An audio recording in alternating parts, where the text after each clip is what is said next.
ni kweli. Ya kwanza ni economic growth. Yaani ndio. Kwa sababu president pia anasema hivyo. Ya pili ni political stability. Ya tatu ni job creation. Alafu badala ya kucreate unaharibu. Huyu ni wa kuangusha nchi huyu. Nene. Kusukuma gasi. Sikia nikuambie. Yes. Umefanya vizuri sana kuja hapa. Yeah. Na mimi nimefurahi manake pia wafanyikazi wangu wote wako kwa kotu. Yes. Sasa mimi ndio mwenye kampuni. Yes. Mimi ndio nachukua sheria ya huyu. Si ulifuta wenzako kazi? Walikuwa weak. Na mimi nimekufuta kazi kutoka dakika hii. Niko na watoto 24, bibi ni watatu. Shauri yako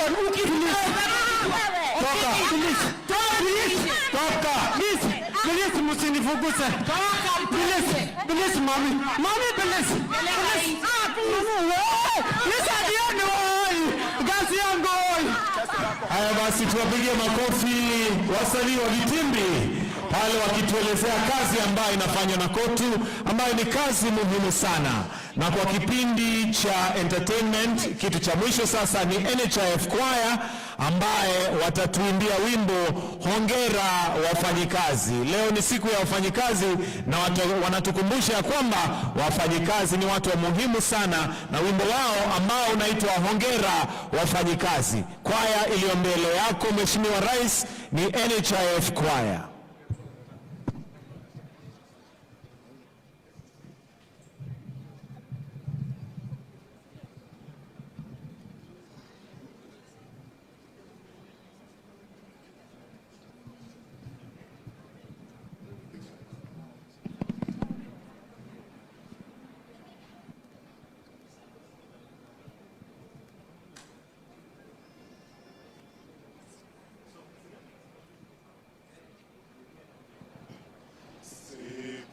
Leba wafanya kazi tushereheke.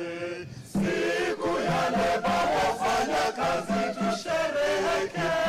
Haki zetu tunaposisitiza kuangaliwa, umoja ndio ngao kwa yote tunayohitaji. Tunatuongeza tumoja na kuinua taifa letu kiuchumi na kibiashara. Kwa eneo hili tunajivunia Kenya tunayochangia sote. Tujitolee wafanya kazi, kazi ngumu tuliyo nayo,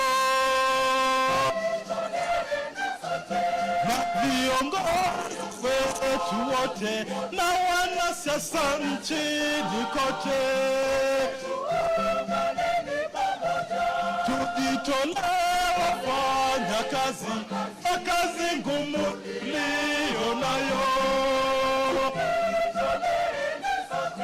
na viongozi wetu wote na wanasiasa nchini kote.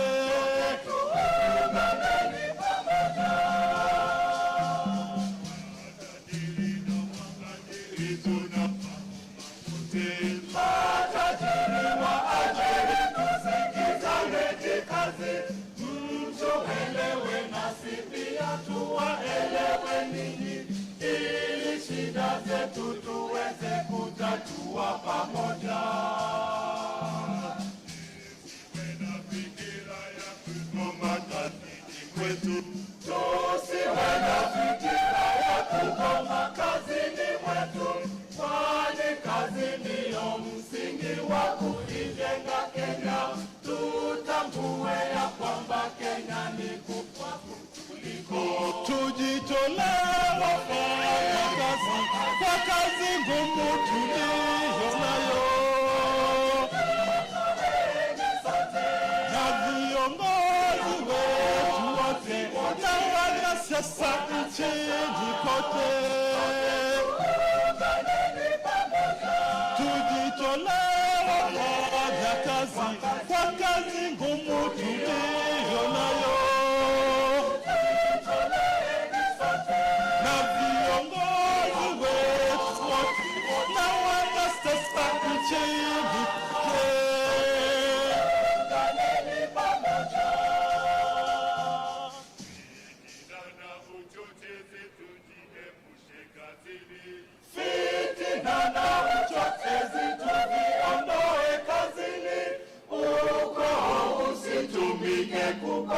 rushwa, madaraka, ukabila usitutenganishe wafanyakazi.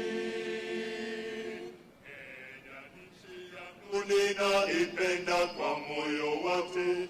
Kenya ni nchi ninayothamini kwa moyo wangu. Upendo, amani, utulivu uweze enea. Baba Mungu, twaomba ubariki nchi ya Kenya. Tujitolee wafanyakazi kwa kazi ngumu tuliyo nayo, na viongozi wetu wote na wanasiasa nchini kote. Tujitolee wafanyakazi kwa kazi ngumu tuliyo nayo, na viongozi wetu wote na wanasiasa nchini kote. Tujitolee wafanyakazi kwa kazi ngumu tuliyo nayo, na viongozi wetu wote na wanasiasa nchini kote.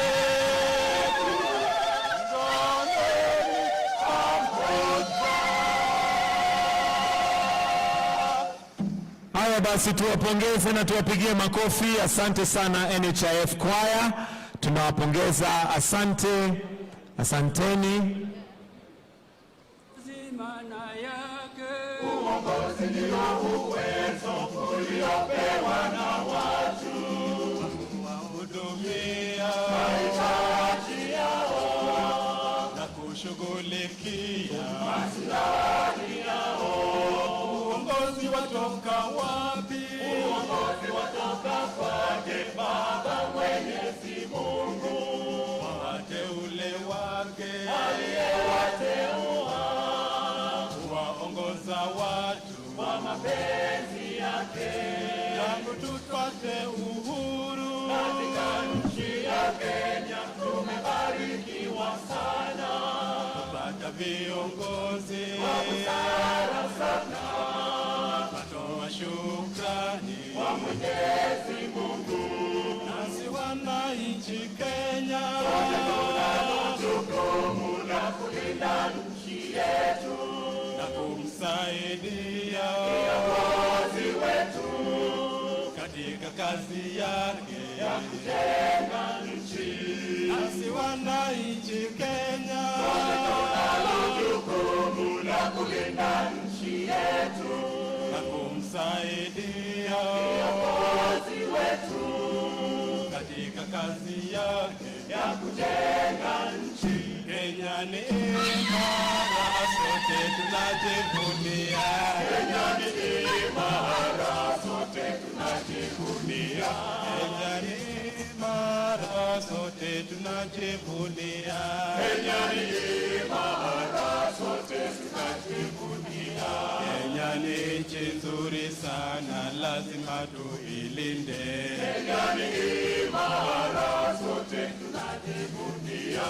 Usikubali wachochezi waiharibu Kenya. Kenya ni imara, sote tunajivunia.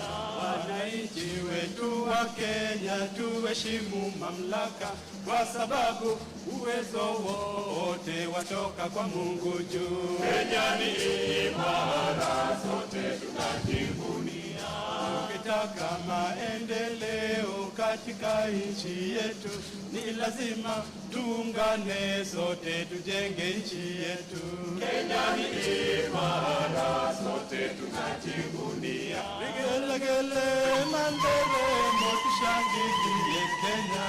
Kenya ni imara, sote tunajivunia. Vigelegele na nderemo tushangilie Kenya. Kenya ni imara, sote tunajivunia. Tuungane na viongozi tukijenga taifa. Kenya ni imara, sote tunajivunia. tuungane na rais wetu tukijenga taifa. Kenya ni imara, sote tunajivunia. Vigelegele na nderemo tushangilie Kenya. Kenya ni imara, sote tunajivunia. Vigelegele na nderemo tushangilie Kenya. Kenya ni imara, sote tunajivunia. Uongozi maana yake Uwezo uliopewa na watu wahudumike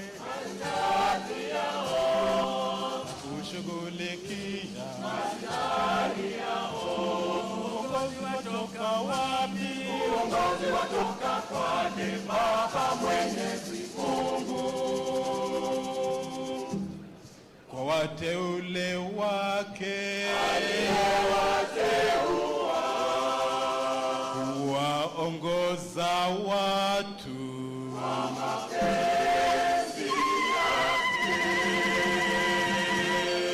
Basi tuwapongeze, asante sana NHIF Choir, tuwapigie makofi wakienda kuondoka.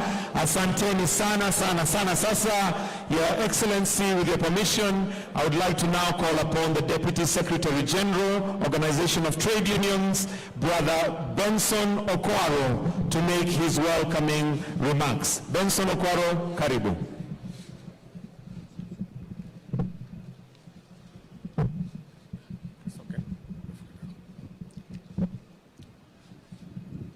Your Excellency, the President of the Republic of the country, Daktari William Samoei Ruto,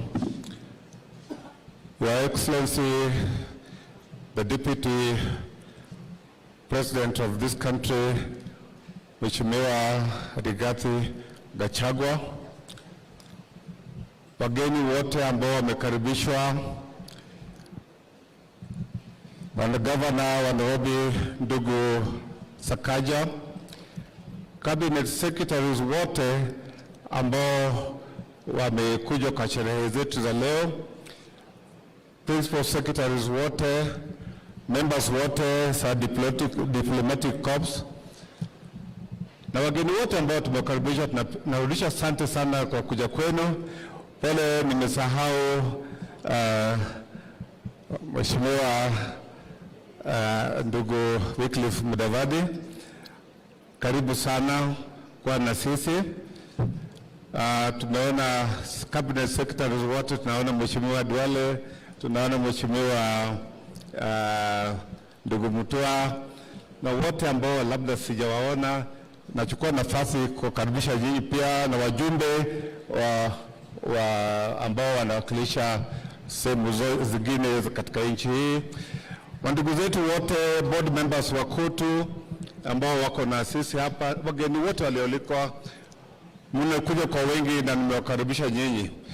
Mimi sitakuwa na hotuba ya kusema kwa siku ya leo kwa ajili nafasi hapana iko mzuri, na naona hali ya anga pia sio mzuri, so nitataka kuchukua hii nafasi tukaribisha gavana wetu wa Nairobi ndugu Sakaja ili aje azungumuze, na baadaye aite Sister Jacqueline Mugo ambao tunafanya kazi karibu na yeye sana, na amekuja hapa ili atubie wafanyikazi wa katika nchi. Karibu Bwana Sakaja.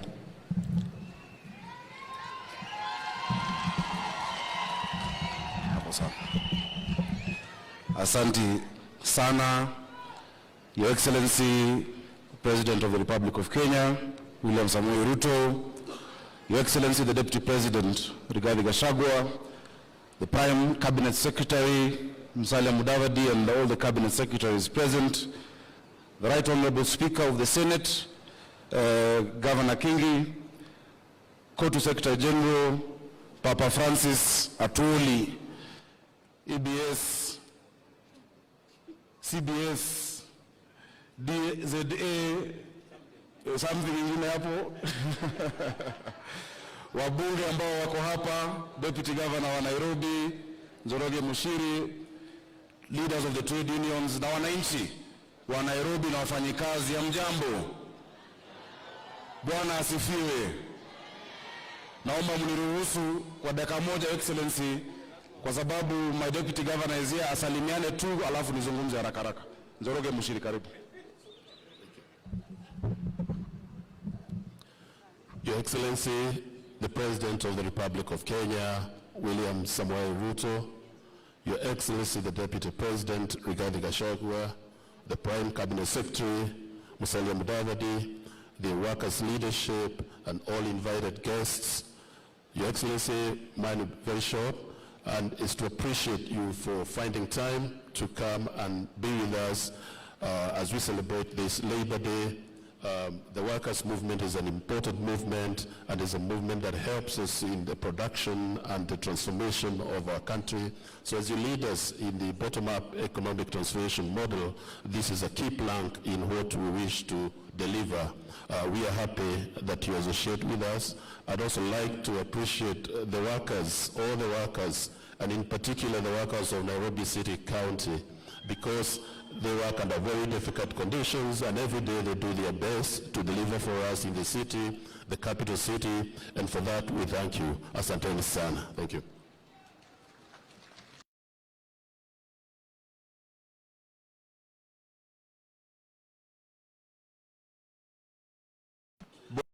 Of Nairobi, and also as the chair of the Committee of Labor in the Council of Governors, to welcome you to your first Labor Day celebrations as the President of the Republic of Kenya. Karibu sana, Your Excellency. Your Excellency, ni siku muhimu sana. This is a historic day. Many don't know when Labor Day started. It started in 1886 when we had agitation for the 8-hour workday in Chicago as well as Australia, and created a worldwide movement of laborers. And it's a day that we hold to remember the sacrifices of our workers, the sacrifices that they make every day. I want to particularly honor the sacrifices made by the workers of Nairobi County Government, who toil every day to make sure we have a city of honor, a city of order, a city of dignity, kila siku. And Your Excellency, I'm glad to report that we have honored their work by making sure that they are paid on time, that they get their allowances on time. In the last 8 months, Your Excellency, Nairobi County, every 27th of the month, simu inalia, watu wamepata pesa yao, and I want to thank you because that part of that is because of your support. But beyond that, it is because they as workers have been able to increase our collections.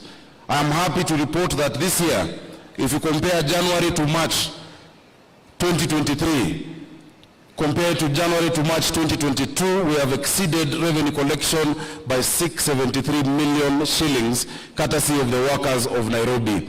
And in the month of April alone, we've collected 800 million, the highest April ever since devolution started. That is courtesy of the workers of Nairobi. Tuwapigie makofi.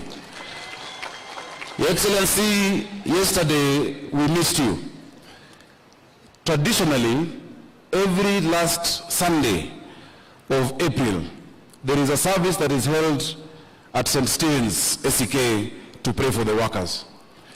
That service is held in a very historic church, and yesterday I took the members through a bit of that history. That church started in what today is Parliament buildings, where the National Assembly sits. But because the colonial government then wanted to build Parliament, the church was moved to Eastlands and became a cathedral that only the Africans could use because there was real apartheid and segregation. And that was in 1902 when they were moved.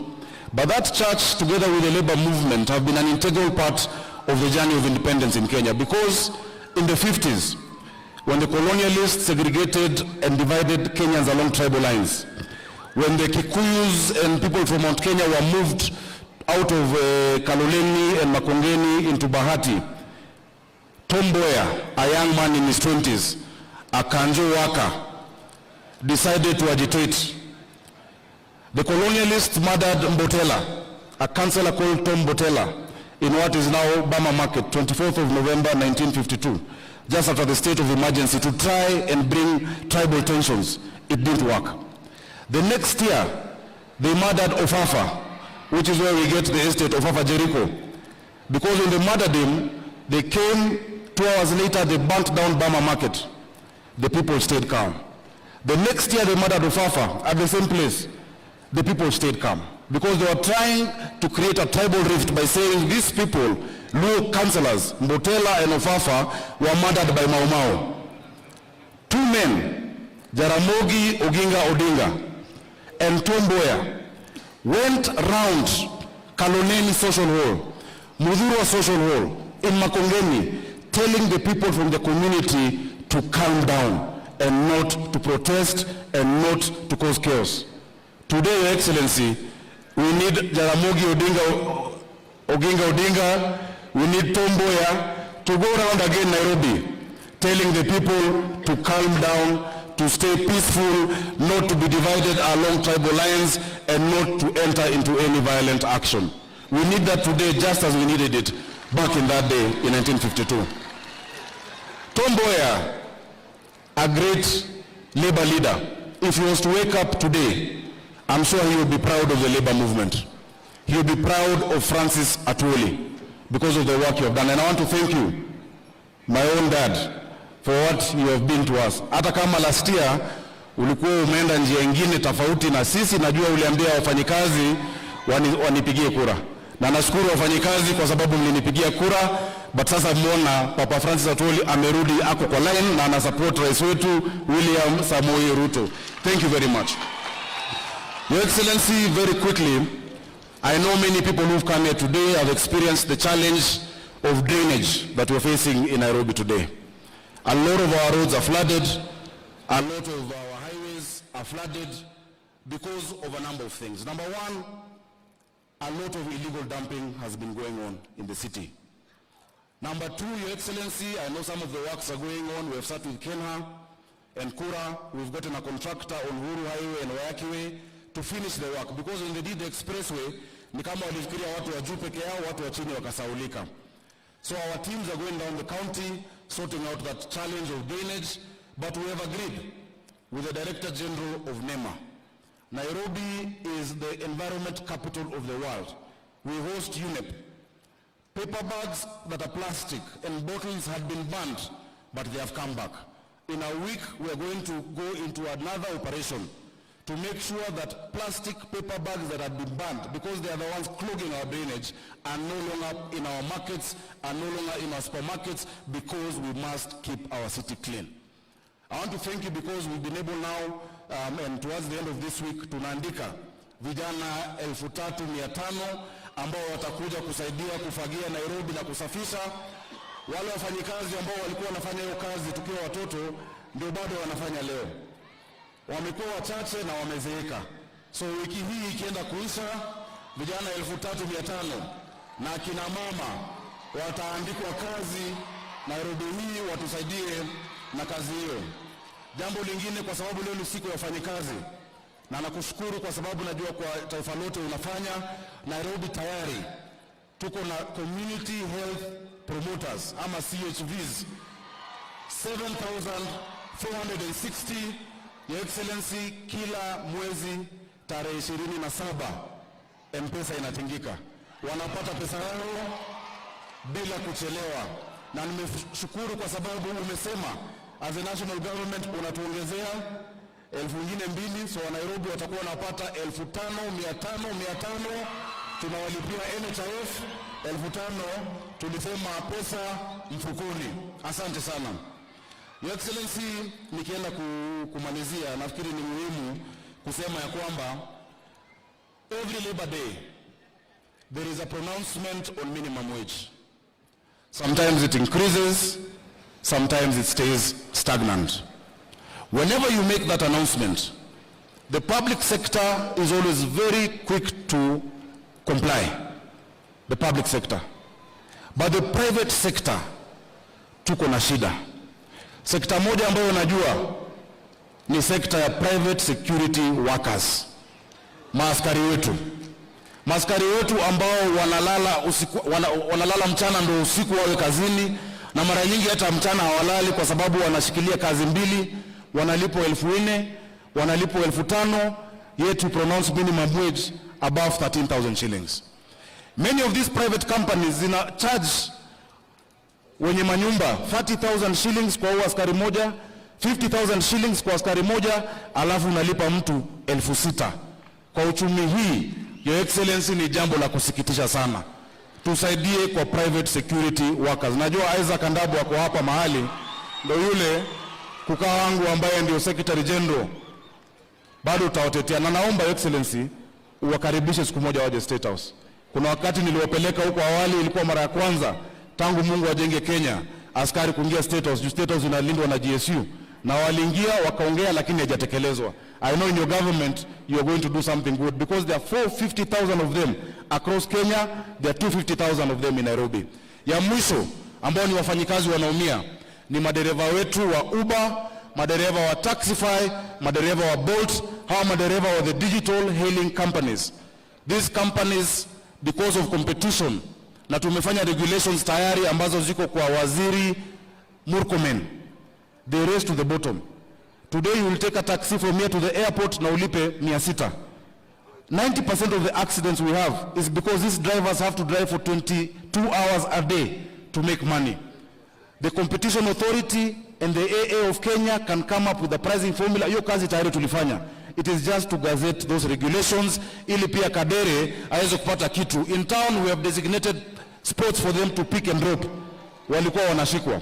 So Excellency, kwa hayo mengi ningependa kumwalika.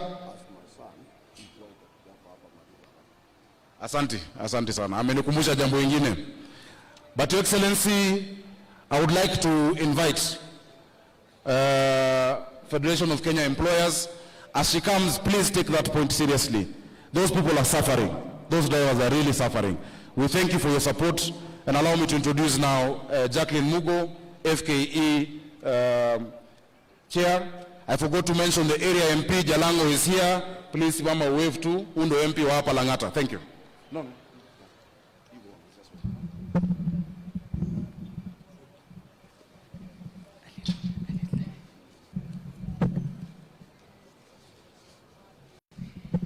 Your Excellency, Dr. William Ruto, the President and Commander-in-Chief of the Defense Forces of the Republic of Kenya, Your Excellency, Honorable Rigathi Gachagua, the Deputy President, Honorable Musalia Mudavadi, the Prime Cabinet Secretary, our Governor, Johnston Sakaja for Nairobi County, Your Excellencies, the Ambassadors and High Commissioners present, the Cabinet Secretary for Labor and Social Protection, Honorable Florence Bore, Cabinet Secretaries present, the Principal Secretary for Labor and Skills Development, Honorable Geoffrey Kaituko, Principal Secretaries present, Dr. Francis Atwoli, the COTU Secretary General, board members of COTU Kenya, members of the Management Board of the Federation of Kenya Employers, led by our Deputy National President, Michael Macharia, fellow employers and workers, distinguished guests, ladies and gentlemen, hamjambo. Hamjambo tena. Your Excellency, the Federation of Kenya Employers is really pleased by your presence amongst us today, this being the first Labor Day under your leadership. And we gather here to celebrate the hard work that employers and workers continue to do to contribute to the growth and development of our beloved nation. The theme of this year's celebration is an apt one and reflects the current economic situation that we face. As we celebrate International Labor Day today, we have a chance to take a moment to reflect on the current state of affairs and the aspirations that we are yet to achieve as a nation. Your Excellency, the labor sector has faced several challenges in the last year. We know that households are struggling to put food on the table and that enterprises are struggling to remain in operation. The cause of this sorry state of affairs is well documented. We have experienced severe weather conditions for a long time, coupled with the global challenges that have had a direct impact on our economy, including the war in Ukraine. These global developments have caused disruptions in the global supply chains. Local business either cannot access overseas markets, or where they do that at very heavy costs. Employers believe, Your Excellency, that these challenges can be tackled to reduce the cost of running businesses, which will eventually create jobs for the unemployed youth. Because I've been asked to be brief, I just want to highlight 3 priority issues that employers plead with your government to address. One is job creation and productivity. Kenya continues to witness a shrink in the formal wage employment opportunities, as only 333,502 jobs were created in Q4 of last year. This is a decline from the 444,046 jobs which were created in Q3 of the same year. And these are statistics from the Kenya National Bureau of Statistics. Many businesses, especially the MSMEs, cannot afford the costs associated with operating in the formal employment sector. And this has led to the growth in the number of unemployed Kenyans, as many employers struggle to manage their costs. Your Excellency, the structure of our economy, as we all know, is such that only 15% of wage employment is in the formal sector. 84% is in the informal economy. These numbers continue to rise as many youth, in fact, opt not to look for jobs after they fail to do that on several attempts.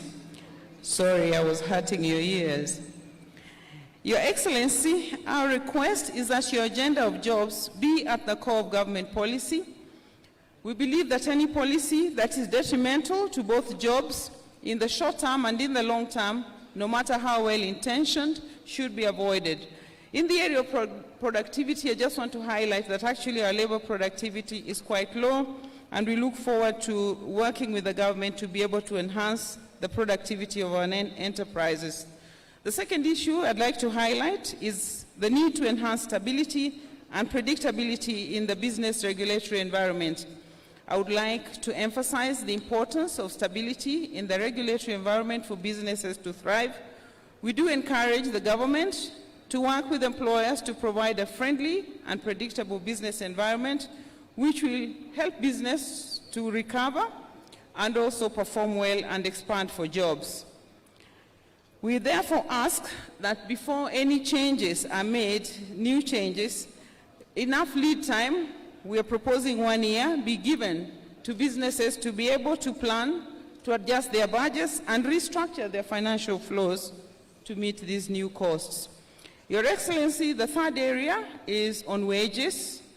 Minimum wages in this country are very well regulated by the laws that we have, the wage guidelines and the relevant laws, which state that they should be reviewed not more frequently than once every 2 years. And we are aware that last year there was a 12% increase on the minimum wage. I know that my brother Francis will be asking for an increase in the statutory minimum wage because this is actually in his DNA and it is the role that unions play. But we request that looking at the current state of the economy, we allow businesses to stabilize and that we facilitate the wages councils and the National Labour Board to meet to discuss so that we can advise the government on what can be done for next year. We do appreciate the difficulties that Kenyans are going through, but we believe that if you stabilize businesses, then all of us will gain at the end of the day. Your Excellency, as I close, I want to emphasize that employers are open to engagement with your government through social dialogue to find win-win solutions for some of the issues that have been pending for a long time. We believe that if we work on these policy areas, then as a nation, we'll be able to move forward together. Let me close by appreciating your leadership and appeal also for peace in our nation at this time. I want also to appreciate the role that KOTU plays and also the leadership of the Ministry of Labor. As the famous proverb says, he who labors diligently need never despair, for all things are accomplished by diligence and perseverance. Your Excellency, we want to assure your government of the employer support and commitment to working closely with your government to address some of the astounding issues that we have, so that we can all move towards the attainment of the aspirations contained in the bottom-up transformation plan. So happy Labor Day to you all. Thank you, and God bless Kenya. I now want to call back Brother Benson Okwaro to invite the Secretary General to address us.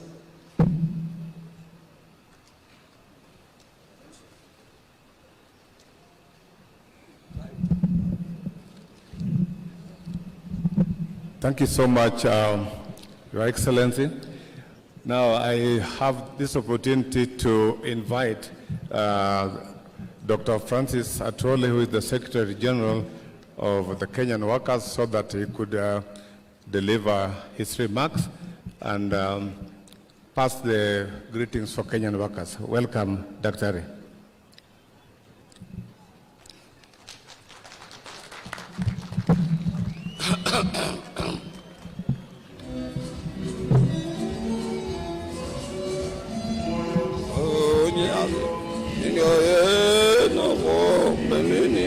Shinam shalom, bibi andu jivala nemi uhajeju, irabu salama kwa mami o, shiku ya munde ya mende, shinam shalom, nemi andu jivala nemi o, irabu salama yo.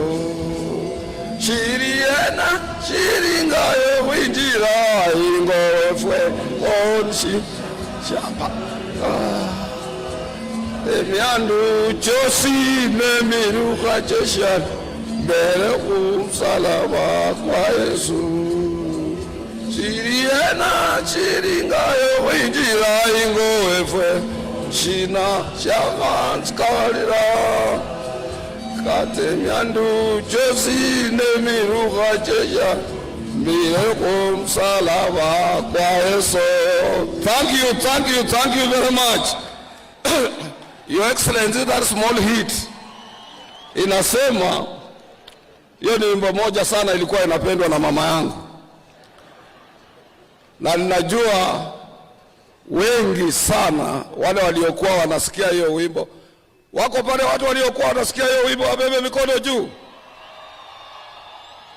Mungu awabariki.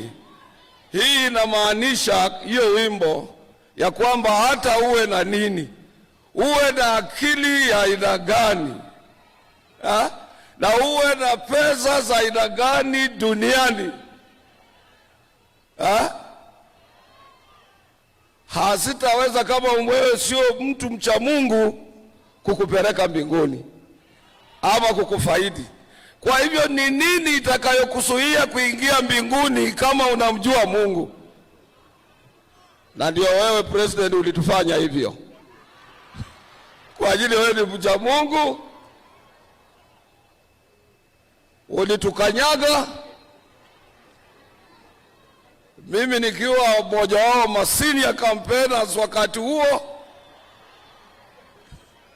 sinamna hivyo. Haya, wacha kwanza nitambue heshimiwa, alafu hiyo tutachapa baadaye. Your Excellency, the President of the Republic of Kenya and Commander-in-Chief of the Defense Forces, Daktari William Samoei Ruto, Your Excellency, the Deputy President, Honorable Rigathi Gachagua, Your Excellency, the Chief Cabinet Secretary or Prime Minister, Honorable Dr. Musalia Mudavadi, Wycliffe. I want also to recognize the Speaker of the Senator, Honorable Amason Kingi, accompanied by one Cabinet Secretary from my home area, my second home area of Kilifi, Sister Aisha Jumwa, the Cabinet Secretary of Labor, Social Protection, Sister Florence Bore, all Cabinet Secretaries who accompanied His Excellency the President and who are here, including Honorable Waziri wetu wa Foreign Affairs, the Principal Secretary, Minister of Labor and Social Protection, Geoffrey Kaituko, other Principal Secretaries present, the Executive Director of the Federation of Kenya Employers, Sister Jacqueline Mugo, the Chairman Labour Committee, who is here in Parliament, Brother Muchangi Karemba, waheshimiwa wabunge wote ambao wako hapa na sisi, the chairman, the ambassadors and high commissioners present, ILO Regional Director for East Africa, Brother Wellington Chibebe, and also I want to recognize Ms. Zainabu Hawa, Director General of UN Office in Nairobi, and Dr. Stephen Jackron of United Nations Resident Coordinator, based here in Nairobi. I want also to take this opportunity to recognize the Chairman of the National Social Security Fund, NSSF, Anthony Munyiri, the Acting Managing Trustee, National Social Security Fund, Brother David Mwangangi, Chairman, National Health Insurance Fund, Michael Kamau, Engineer, the Acting Chief Executive Officer, National Health Insurance Fund, Brother Samson Kuhora. I want also to recognize the Chairman of National Industrial Training Authority, Dr. Kamau Gashiki, Director General of the Industrial Training Authority, Dr. Stephen Ogenga, the entire court executive board members who are here with me, without also leaving my own wife, Madam, or my wife, Mary Atuoli, who is with me here. Other dignitaries present, brothers and sisters. First of all, let me start by Your Excellency taking this important opportunity to very highly thank you for honoring our invitation and accepting to be the chief guest during the 58th Labor Day celebrations, whose theme is Kenyan Workers for Economic Growth, Political Stability, and Job Creation. This is the year's theme, Your Excellency. It reminds us that without political stability in our country, we cannot be able to grow our economy and hence create employment for our young men and women. Your Excellency, this is a very special Labor Day for you, considering it is first Labor Day celebration with you as our President. We at Kotu Kenya, Your Excellency, we remain greatly indebted to you for being receptive and honoring us, bearing in mind that we had opposition during your election, but nevertheless, here you are with us. We therefore accept and remind ourselves that we do indeed owe you more than what you owe to us. We also want to take this opportunity to highly thank you for having given us the first opportunity to meet all labor leaders while you are still reorganizing your office, and that was not, we can't take it as workers just for granted, that because you love workers, you accepted our delegation to be with you on 14th of February 2023 at State House, Nairobi. And you moved with speed to adopt and implement some of our proposals, including proposing ratification of the ILO Convention 190 on harassment and violence at work. We are very grateful for that, Your Excellency. A little bit of our history, and I want also to echo the sentiments that were expressed by our Governor Johnston Sakaja. Our governor did narrate a very long history of Eastlands, including Mbotela, where I grew up, and Eastlands being part of the Nairobi and place where workers reside in this republic of ours. Labor Day has a unique history dating back from 1st May in 1986. And this is all about strikes and dissatisfaction of workers in their places of work, including here in 1901 when we had a railway workers' strike that led to workers to be part and parcel of the other international workers during those colonial days. And we want also to take this opportunity to thank our founding father, Mzee Jomo Kenyatta, who declared this day, Labor Day, in 1963, immediately after our independence, to be part, Kenya to be part and parcel of the international community in recognizing and also celebrating this wonderful day. Your Excellency, we, for a long time, we want to take this opportunity to thank government because most of your predecessors have always appeared on this day to commemorate and to join working men and women of our republic in celebrating this wonderful day. Being your first day to be with us, Your Excellency, Go to Kenya without any doubt was amongst the first people, particularly after the Supreme Court accepting your election and affirming it as a President of the Republic of Kenya. We had to accept it as workers and to congratulate you.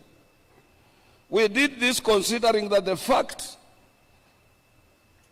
that as workers, we are guided by the ILO Convention number 144 on tripartism arrangements. This requires us to consult your government on a daily basis, and also all delegations of workers, be it in Addis Ababa during the African Union Labor and Social Affairs Committee or Commission during those days. This delegation is led by no other person but by your Minister for Labor, is the one who leads such a delegation. Our delegation to Geneva, which is annual, to attend the International Labor Conference, is always led by the Minister for Labor representing Kenya government. We as workers and employers, we just automatically become part of government's delegation outside our boundaries. So as workers, if you would have said we are not recognizing you, then you would have equally said you are not also recognizing us. And that would have created a big rift under tripartite arrangements as it is known locally and internationally. We thank you and we echo your quick response in bringing us closer to your government.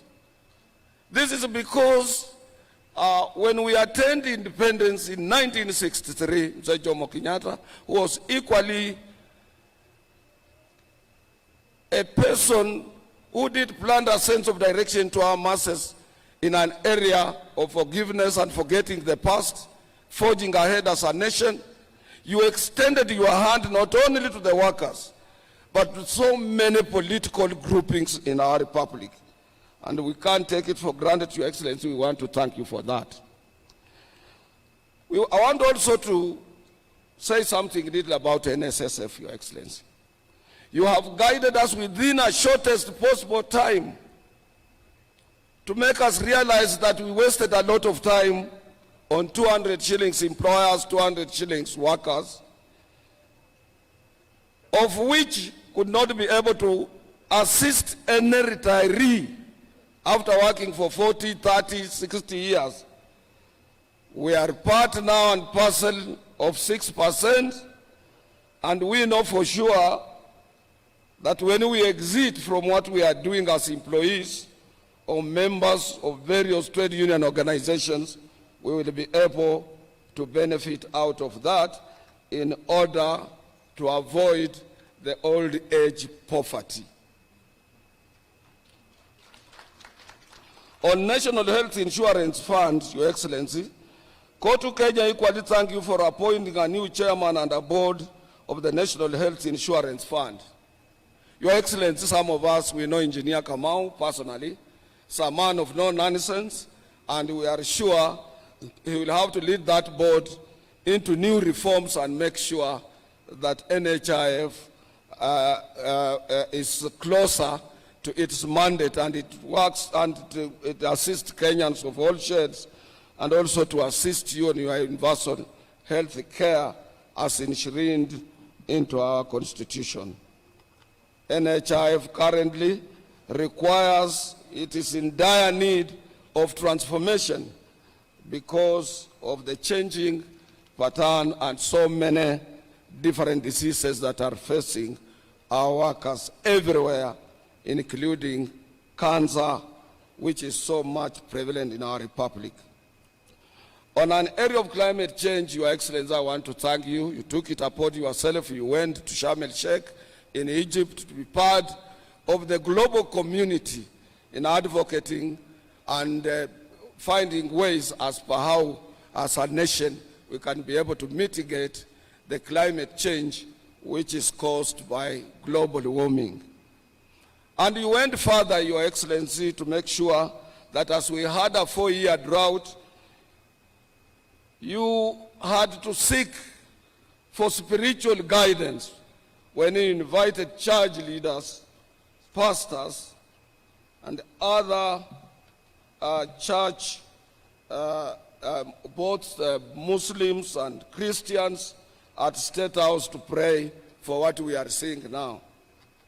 It would have been with us right now here, but I promised you it can't rain until after your speech, because I come from an area of people who control rain in Western Kenya. Your Excellency, also last year in November, while addressing the ITUC Congress in Melbourne, Australia, I lauded your government for its initiative towards disability inclusion. At this juncture, Your Excellency, I would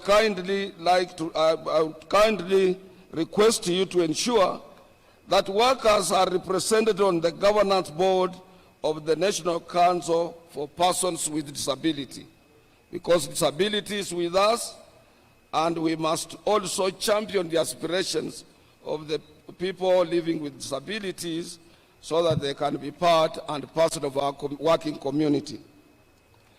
An area that Johnson Sakaja, our governor, touched on in an area of the security guys and the security companies we have.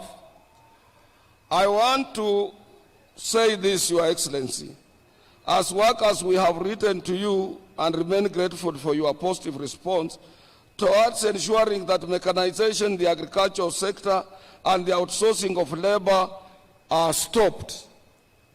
In every country, Your Excellency, the governments are concerned about their people, their working people. Kindly, Your Excellency, close your ears and don't listen to those who say outsourcing, if it is outlawed, will deal a major blow to the way of doing businesses. This is a total lie, because many countries have outlawed it because it amounts to indirect slavery. And the ILO, we have said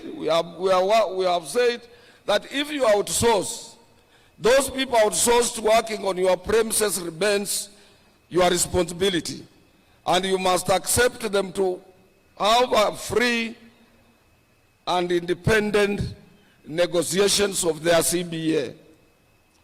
Further, Your Excellency, outsourced labor does not feature anywhere in our revenue collection books, nor do they contribute to the NSSF and NHIF.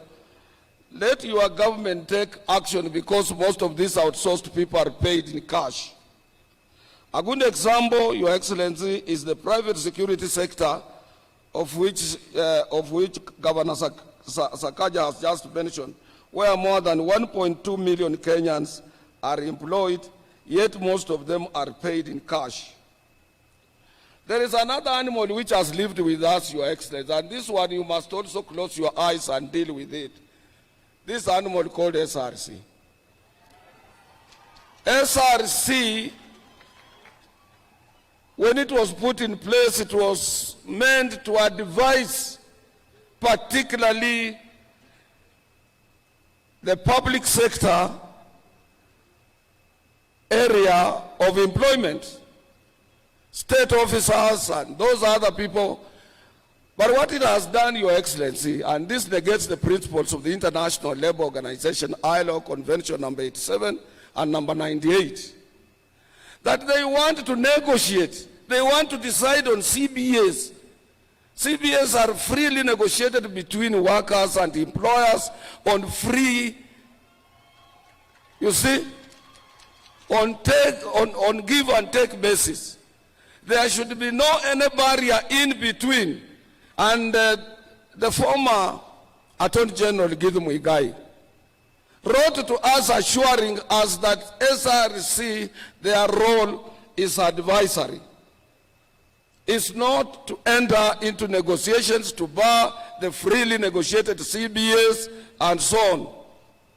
And we don't want to mention this. We love this country. Otherwise, we can take this matter to the ILO. But because we are part and parcel of this country, Your Excellency, and we know how you move. You are a swift worker. You move very fast. And I know you will have to make some changes in the SRC behavior. Even you, they want to consider what our head of state is supposed to get when they are not outside there talking to people. And we cannot allow that.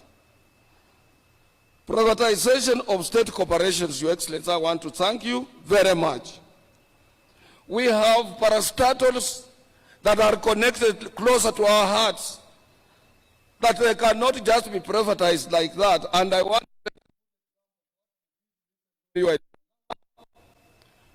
you barred privatization of our sugar industries in this country. That is good.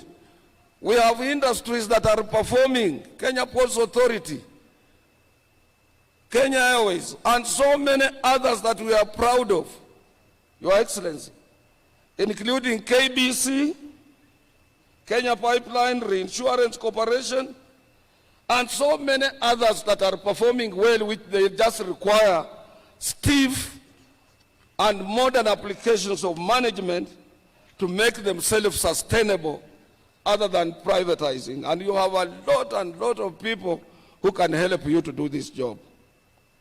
Your Excellency, the last thing I want to talk about is that this country doesn't have an organized public transport. I would like to thank the government of Kenya for making a strategic policy decision to invest in transformative green mobility in Nairobi. This came following your recent visit to the European Commission that saw the European Union and your government sign a declaration of intention to finance an electric bus line in Nairobi, BRT3. This one we support it because workers are being maimed, harassed when they are seeking transport to their places of work in matatus. And matatus must be regulated, Your Excellency. This city must remain an international city, and this city must, it is the gateway to the Republic of Kenya. Yesterday when we were in the church, I was reminding the governor of Nairobi that he must make sure he's doing very well in revenue collection, he's paying our members, even doctors he has promised to promote them, but equally we want a clean city. We need to regulate our hawkers. We can organize a market somewhere 100 kilometers, 60 or 30 kilometers outside Nairobi, and we put there an electric train to be transporting people to go to where hawkers are instead of them being everywhere in town. So the public transport is a very important thing, Your Excellency, and we want to support you on that, in that particular area. Lastly, before I sit down, Your Excellency, I would like to call upon your government to ensure about political stability in the country so that we salvage our economy from any reunions and equally attract foreign direct and indirect investments that will see the formalization of jobs. In Kenya, out of 17 million workers employed, more than 10 million workers are in informal sector. And these workers in informal sector, if they don't access their places of work, they don't have any pay at all. And they are part of us. In 2018, 2008, 2009, when we had global economic crisis, Africa was not hit so hard because of huge investment in our informal sector. And we must protect them. To protect them, Your Excellency, go beyond where you are. Make sure you reach out to any of your political enemy to make sure that this country remains stable, Nairobi remains stable. We avoid this issue of maandamano. I'm not competent to advise you. I'm not competent to advise Raila Amolo Odinga, who is my brother-in-law. He started politics at the age of 14. Whom am I to advise him? Your Excellency, when you were fighting to become the 5th president of this republic, we in Azimio, we were calling Raila the 5th. Little did we know what sort of guns you had. Yenye mnajua vizuri, si namna hivyo? Si mnajua mimi nilikuwa mtu wa Azimio. Na nataka kuambia ukweli, na nikisema ukweli watu wanasema wewe atuele anasema nini. Mimi haja yangu kubwa ni nchi hii. Saa hii ukienda Sudan, Khartoum, unapita kwa miwili ya watu wamekufa. Na hatutaki hiyo hapa. Mimi niko na ofisi Sudan. I'm the president of the largest trade union, federation of East Africa. Na ukienda huko watu wao kwa shida, hatutaki shida kama hiyo katika nchi hii. Sisi katika Azimio tulikuwa na president, tulikuwa na mawaziri wa internal kama wakina Matiang'i, kifua kubwa, nguvu kubwa, tulikuwa na pesa, tulikuwa na kila kitu. Kwanza tukakuweka nje, tukakulima kabisa. Pale ulitokea ukapita kwa sisi kama watu wamesimama, ama kama lile shamba kwa wale wanaotoka Kitale ama huko Western kubako kuna mashamba ya mahindi. Mahindi ikisha tolewa, ama huko Rift Valley, mahindi ikisha tolewa kwa shamba, wachawi huko Western wanakimbia kama kitu kingine. Unaweza shangaa huyu ni mtu alipita hapa. Wewe ulipita kwa sisi kama watu wale wamesimama. Nikajiuliza, hii television inasema ukweli ama ni uongo? Na sisi tulikuwa na AK-47, tulikuwa na pistols, tulikuwa na ile gas canisters, tulikuwa na grenade ile ya kutupa na inamaliza watu, tulikuwa na uwezo, na tulikuwa na ukapita kwa sisi na wewe ukuwa na hizo vitu. Sasa, what makes us think atukienda kwa streets kwa maandamano, we will change the status quo?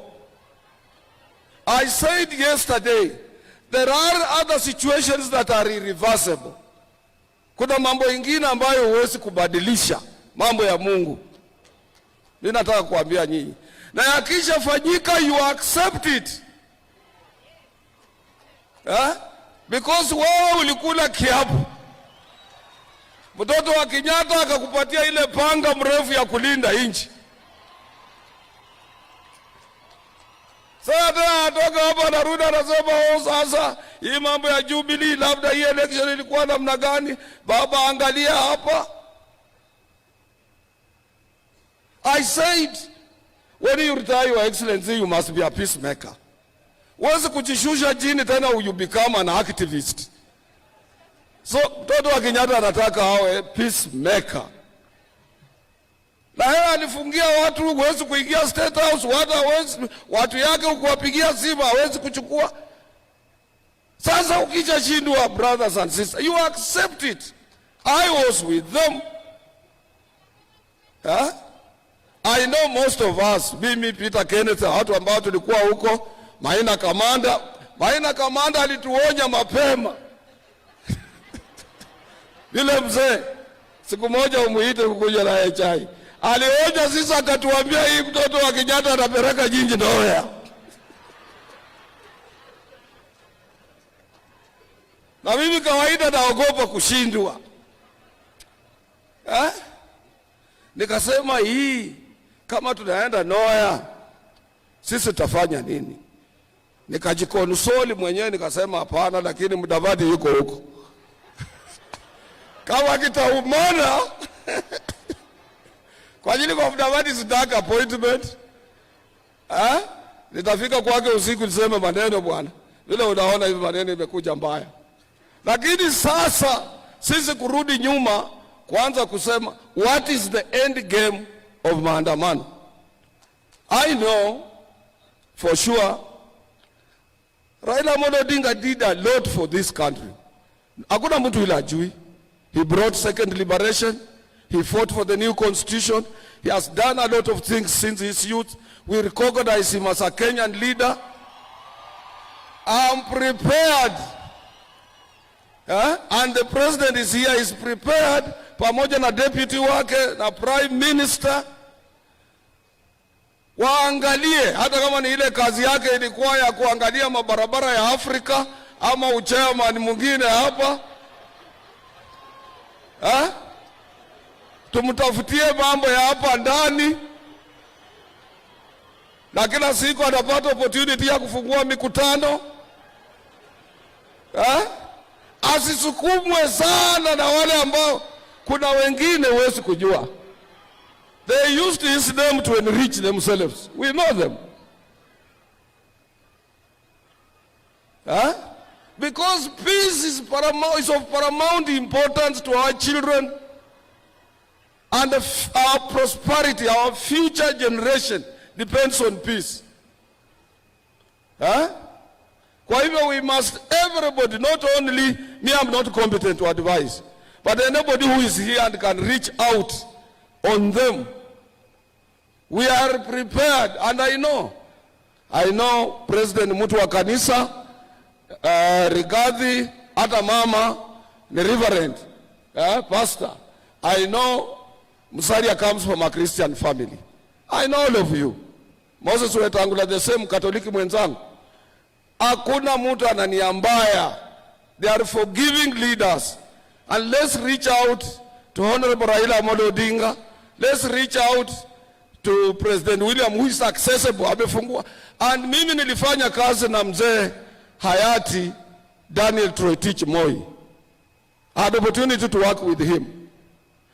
William Samoei Ruto is a replica of Moi on time. Time. Akikwambia saa 1:30, saa 1:30. Tumuulize atupatie saa 1:30, saa 2, saa 3. Hii maneno ya maandamano ikwi. Because confrontation between police in Nairobi, we have a very good police officer, Mr. Bungei. A very good, well-trained officer. We were Nairobi. I know him. Hatutaka awe kwa mstari ya mbele waseme yeye ndiye anatoa mabunduki kupiga watu, yeye anafanya nini. It's a clean man, I know his heart. We must reach out to leaders so that we reduce tension between police and the citizens of this country. Workers want to access their places of work peacefully. Mimi sasa ni mzee. Mimi sio kijana, hata kama mnaona Mary bibi yangu ni myangu. Mary kazi yake kwangu ni kuangalia socks nimevaa namna gani, shati yangu iko sawa sawa, saa ya kumesa dawa ikifika ni saa ngapi, yeye anaweka hiyo diary. Because tukiandika mtu mwingine tuseme ni personal assistant atatuibia. Nikitaka kwenda Ulaya na niambia ndege yako ni safulani, gate ile unapitia ni hii tikiti iko sasa, mzee hii boarding pass umebeba ni ya mwaka jana, hii ndio ya leo, Hiyo ndio kazi ya Mary. Huyu nataka kushukuru nyinyi na niwaambie ni lazima to support His Excellency the President for the purpose. You are at end game, hakuna njia my friend. Juzi umeappoint mkubwa wa majeshi, uliappoint Inspector General, umeappoint cabinet. Mtu kukutoa ni shida, atakutana na bunduki mbali sana. So let's not dwell on impossibilities, things that cannot happen. Let's accept as you lose, as one day for us who have lost some of our loved ones. Unaweza kufikiria kama amelala ataamuka. Hataamuka. It is better to come on terms you have lost your loved one. And then you can't get into stress and depression and hence death. Ama kubadilisha jua kutoka mashariki kuendelea magharibi. It's not easy. Let's accept. Mimi ndio nilisema miti ikatwe. Miti ilikatwa Sugoi. Mimi nilikuwa kwa ndoto zangu tu.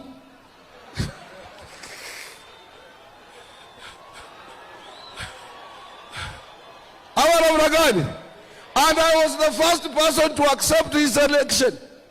Hata mtu yeyote kabla hajasema nikiwa Western nikaambia watu jameni. Wali ya banji. Umwana huyu amano ucheneshi sana. Nikasema huyu kijana ameenda na kiti. Na ni lazima tukubali hiyo. Na ni lazima mjue sasa from today, ingawa Musalia walimfanya the spokesperson of our community 2016 December 31st. It has now been entrenched and we must accept that. Watu wakaniambia basi uambie Oparanya muende pole kidogo sasa. Maneno imebadili. So Your Excellency, I don't want to tire you with words, but what I'm appealing to Kenyans is that tomorrow wamesema itakuwa maandamano. Workers, let us not participate. Sisi ni watu wa mshahara. Ukikosa kufika kazini, unaweza futwa kazi, mambo yote inaweza kuwa mabaya. Hiyo huwezi kutetea mtu kwa ajili alikuwa kwa maandamano. There is nothing you can gain. We have a constituency to protect. Employers and workers, we must protect our constituencies. We must support His Excellency the President to support economic growth so that we can be able to grow economy and employ thousands and thousands of young men ambao wanatoka kwa shule. Lastly, Your Excellency,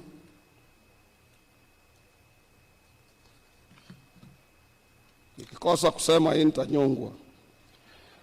Your Excellency, as I end, I know we are in both political and economic quagmire. But bearing in mind that all of us, including workers, are involved in the restructuring of our economy, your incentive to these workers is only in one form: a consideration for a moderate general wage increase.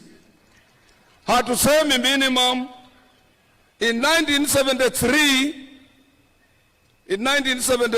October to 1974, January, we witnessed ile ilikuwa naitwa oil shock economic recession. Na mzee Jomo Kenyatta alipoona mambo imekuwa magumu kwa kila mtu in this republic, aliongeza ile kitu inaitwa general wage increase. General wage increase itashika kila mtu, hata kama ni percent ngapi mbili, hata cabinet secretary, hata nani, kuliko kuwa tunaomba minimum wage all the time. Governor, we need a moderate. Workers hawa nauliza if there is a moderate, because sometimes minimum wage does not affect those people covered under collective bargaining agreements, and everybody is hit. Hii uchumi na sio ya Kenya peke yake. Hii vita ya Russia na Ukraine, Russia ndio number one kwa kutoa gas. I didn't know that gas even in Europe they use nuclear energy. Nuclear energy is powered and energized by gas. Huko wanapima stima sasa. Na gas inatoka Russia, Ukraine, Qatar, hizo nchi ndio. Sasa with the war looming, the war that has been in place for a long time, even vitu vya ng'ombe kula, dairy food, chakula mingi inatoka Russia, ya kutenge mambo ya ngano na nini na Ukraine. Shida iko duniani mzima. Kwa hivyo sio sisi hapa Kenya peke yetu, ingawa wale waliopata wengi walikopa madeni. Madeni nayo tulikopa. Bunge inapeana ceiling tena inafunguliwa. Bunge inapeana ceiling tena inafunguliwa. So you must also put some mechanism in place to grow economy. But please, current economic times are hurting everybody.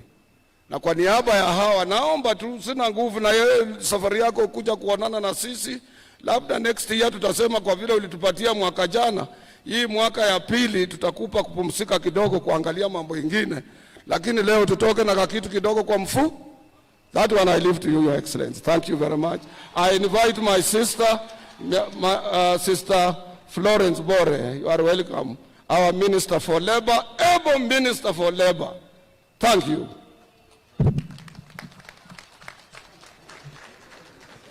Thank you, Brother Otuoli. Your Excellency, Dr. William Samoei Ruto, the President of the Republic of Kenya, and the Commander-in-Chief of the Kenya Defense Forces, Your Excellency, Honorable Rigathi Gachagua, the Deputy President of the Republic of Kenya, Honorable Musalia Mudavadi, the Prime Cabinet Secretary, Governor Kingi, the Honorable Speaker of the Senate, my colleagues, Cabinet Secretaries present, Excellencies, Ambassadors present, the Governor of Nairobi County, Honorable Johnson Sakaja, Principal Secretaries present, the Chairman and Executive Board members of KOTU, the Secretary General of KOTU, Brother Francis Atwoli, the Chief Executive Director,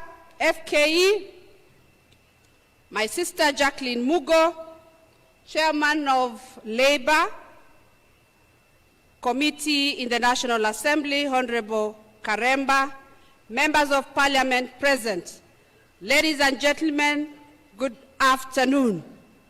Hamjambo wafanyikazi wenzangu. Labor Day celebrates the most important stakeholder in our economy, the Kenyan worker. On this day, we reflect on the condition of the Kenyan worker, their environment, their benefits, and their future. On this day, we celebrate the immeasurable contribution of every shop floor across the country to the economic growth of our nation. We applaud the hard and diligent work that keeps production lines moving, markets stocked, and our economy ticking. We also appreciate the principle of tripartism and social dialogue in the labor sector between employers, workers' organizations, and government. This engagement guarantees industrial peace and harmony, which is necessary for the growth of sustainable enterprises, decent jobs, and economic growth. The theme for this year's Labor Day celebration is economic growth, political stability, and job creation, which links directly to the policy priorities articulated in the bottom-up Economic Transformation Agenda 2022 to 2027, popularly known as BETTER. This year's theme underscores the yearning for a stronger economy and the realization that a stable political environment is necessary to attain economic growth. Decent work is a fundamental right for all workers in Kenya. And by that, we mean that work has the following attributes: safe working conditions, fair wages, and access to social protection. The International Labour Organization, ILO, the Central Organization of Trade Unions, Kenya, KOTU, and the Federation of Kenya Employers, FKE, implemented the Third Generation Decent Work Country Program 2021 to 2024, which is anchored on human capital development, sustainable economic growth, social dialogue, and tripartism. Through our various technical departments and semi-autonomous agencies, we have aligned our activities and programs to help achieve decent work opportunities for all, and also ensured that the marginalized groups are empowered to participate meaningfully and productively in economic development. Your Excellency, many Kenyans are seeking jobs abroad, and we are proud as a ministry to note that income from diaspora remittances has outpaced receipts from traditional exports of coffee, tea, and tourism, and stands at approximately 400 billion annually. The ministry has taken several initiatives to facilitate the seamless migration of Kenyans to key labor destinations. This include, 1, negotiation of bilateral labor agreements with 10 countries in the Middle East, Europe, America, and Asia. Number 2 is restructuring of the pre-departure training curricula to integrate additional modules reflecting the needs of major destination countries. 3 is tighter regulation of recruitment agencies and training institutions to ensure ethical recruitment practices and quality training, respectively. Number 4 is strengthening coordination mechanisms among ministries, departments, and agencies engaged in labor migration value chain. And finally, the review of laws and policies to align them with emerging labor migration priorities. Your Excellency, we have deployed the inspection mandate of the ministry to ensure workers' rights to decent wages, safe and healthy working environments are realized. We have recorded 9,600 labor and 15,000 safety and health workplace inspections from 1st April 2022 to 31st March 2023. Further, the Department of Labor successfully mediated 16,240 labor disputes from 1st of April 2022 to 31st March 2023, resulting into payments of 82,918,457 directly to the claimants. Despite this good work, the country continues to experience a spate of industrial action in a number of sectors, particularly in the public sector, and many economic disputes still continue to find their way into the labor courts. Your Excellency, over time we have noted that a significant percentage of the disputes relate to disagreements between workers and employers on the rate of compensation and remuneration that workers should receive for work done.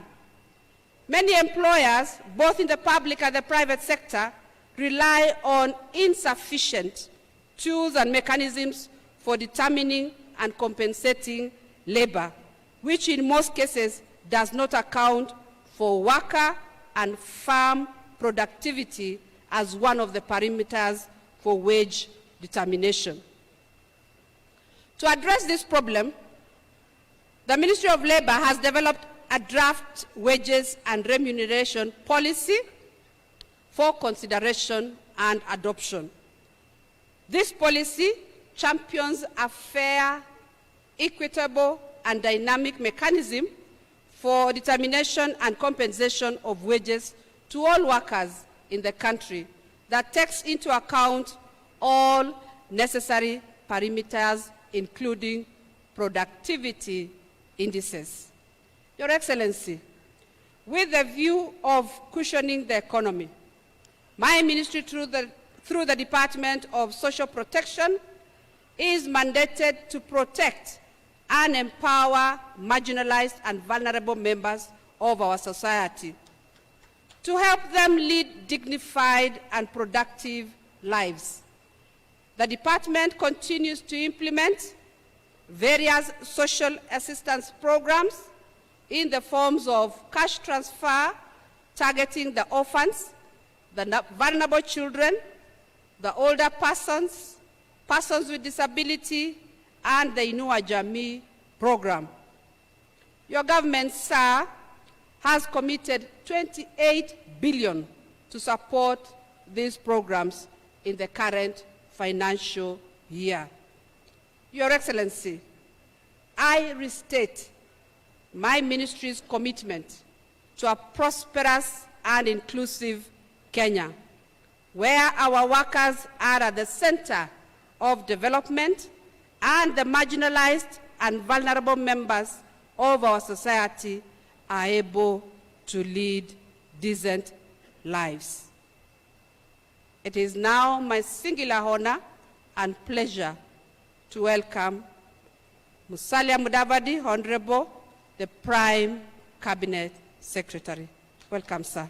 Take over the program from here.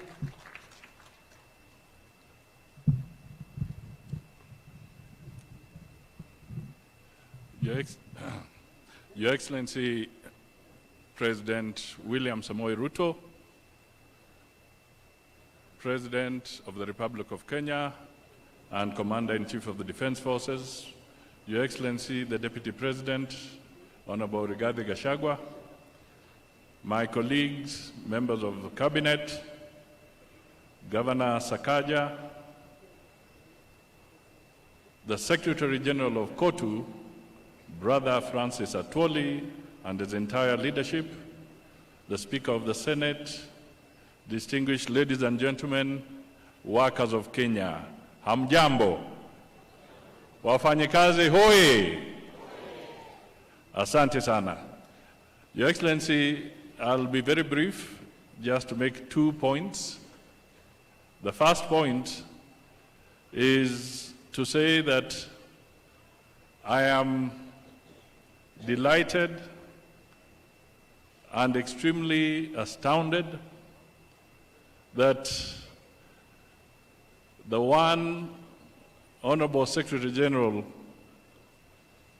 Francis Atwoli has spoken without blinking, saying that mambo yalishabadilika. Your Excellency, if one thing can be attributed to Francis Atwoli, he is very pragmatic and is very realistic, and he does not mince his words. He has spoken and he has stated very clearly that we have no time for unnecessary distractions to the economy. It is time for us to close ranks, pull together, and work with the government and make sure that we can enhance the stability, particularly economic stability, of this country. Mr. Secretary General, that is indeed a very powerful message to the people of Kenya. Your Excellency, I would also want to encourage, because I was not too sure whether I had it right or did not hear, but KOTU has come out very strongly on the need to avoid disruptions. I would encourage the Federation of Kenya Employers, through the other entities, KEPSA, Kenya Association of Manufacturers, to also come out very strongly and stand against these disruptions, because they affect across the board. It is important that we all grow our economy, we grow our revenue, and we move forward. So let us pull together, both employers and workers, to make sure that we do not have unnecessary disruptions in our economy. There is no more time to waste. We have to work hard and we have to move forward. Your Excellency, it is now my pleasure to request the Deputy President, Honorable Rigathi Gachagua, to come forward, make his remarks, and then invite you. But, Your Excellency, the symbolism of your being here should not be taken for granted. Sasa ni wakati mgumu kwa mambo ya kiuchumi, na President amejitokeza kuja hapa kujiunga na wafanyikazi wote wa taifa letu la Kenya wakati wako kwa hali ngumu. During the difficult time, you have come forward to stand with the workers of Kenya. That cannot be taken for granted, because it is not an easy time. We are going through challenges, but that gesture is a very strong signal that even in moments of difficulty, you shall come forward and stand with the people of Kenya.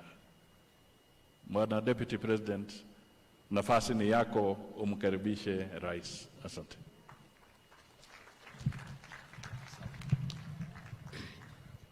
Kiongozi wetu, Rais wa Jamhuri ya Kenya, Daktari William Samoei Ruto, Waziri wetu mkuu, Mheshimiwa Musalia Mudavadi, mawaziri wetu, Katibu mkuu wa KOTU, ndugu Francis Atwoli, waheshimiwa wabunge,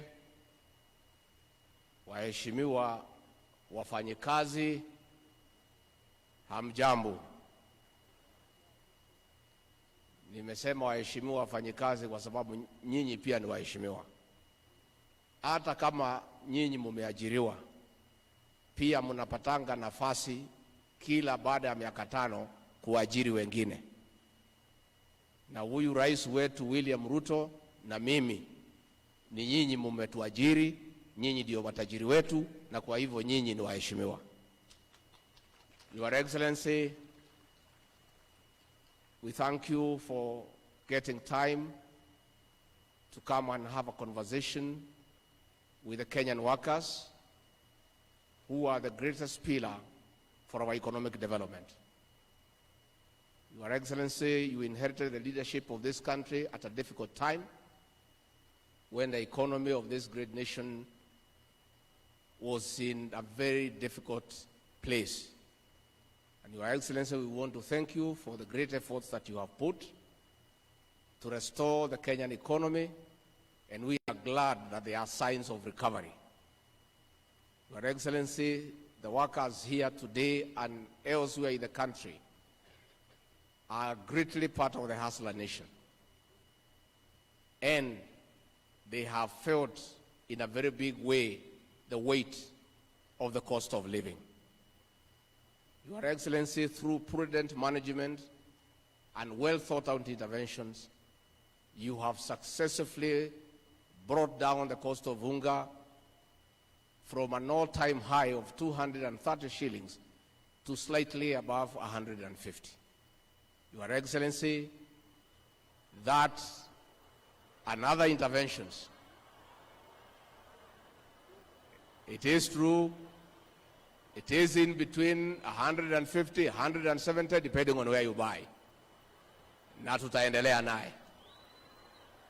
Your Excellency, as we proceed, we want to urge you to continue putting into place pragmatic interventions And we thank God for the rains and through the interventions you have made of subsidizing the cost of production, through availing fertilizer at reasonable prices.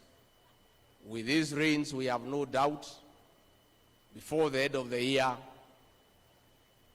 the prices of food commodities will go down. Finally, Your Excellency, all these things are not possible if there is no political stability. Na mzee Atuoli, ningetaka kuhakikishia kwamba our president has done everything possible to reach out and to encourage dialogue.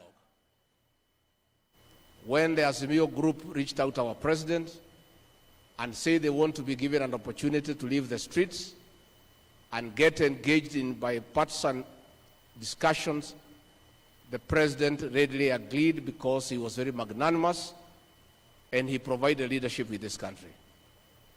Those of us who work closely with him, some of us who have a different idea, but the president persuaded us that it is useful to give dialogue a chance. The Azimio people have been given a chance, but they have instead decided to go back to the streets. What they must know, because I saw them pen a letter yesterday saying that the president should allow them to go to the streets. President William Ruto on 13th of September took the Bible before God and the people of Kenya and swore to protect and uphold the Constitution. One of his responsibilities in upholding the Constitution is to protect life and property. The several times the Azimio people were in the streets, there was no demonstration. It was destruction of property, looting of private property, killing people, and injuring others. We still urge them to consider to proceed in the bipartisan talks in Parliament. In the unfortunate event that they decide that they don't want to go that route, and they want to go to the streets, they must understand that the president has a constitutional duty to protect life and property. And asking the president to look the other way as people destroy people's property is asking him to violate the Constitution, which he cannot agree. Na ndivyo tunauliza hawa kesho waende wafanye vile wanataka, lakini tungeuliza huyu mzee kwa heshima awache kusumbua hawa mahasala ya Eastlands na Southlands. Hawa mahasala hawajui pahali sava iko. Kwa hivyo hakuna haja kwenda kuhangaisha hao na kuharibu mali yao na kuwazuia kwenda kazini. Kama wako na shida na William Ruto president wetu, si wanajua pahali yako pale State House, waelekee hapo, watafute grupu ingine ielekee kwangu, grupu ingine ielekee kwa Aden Duale pale DOD, si ingine naweza elekea kwa Kidiki pale Harambee House. Iko haja gani ya kusumbua na nchi mahasla? Wanatafuta riziki yao, wanatafuta unga, wanatafuta vile watasomesha watoto wao. And Bwana Francis Atuoli, those people are not sincere, because if they were sincere, they would have demonstrated then when unga was at 230, and they didn't. That is when they would have done it. So they are not sincere.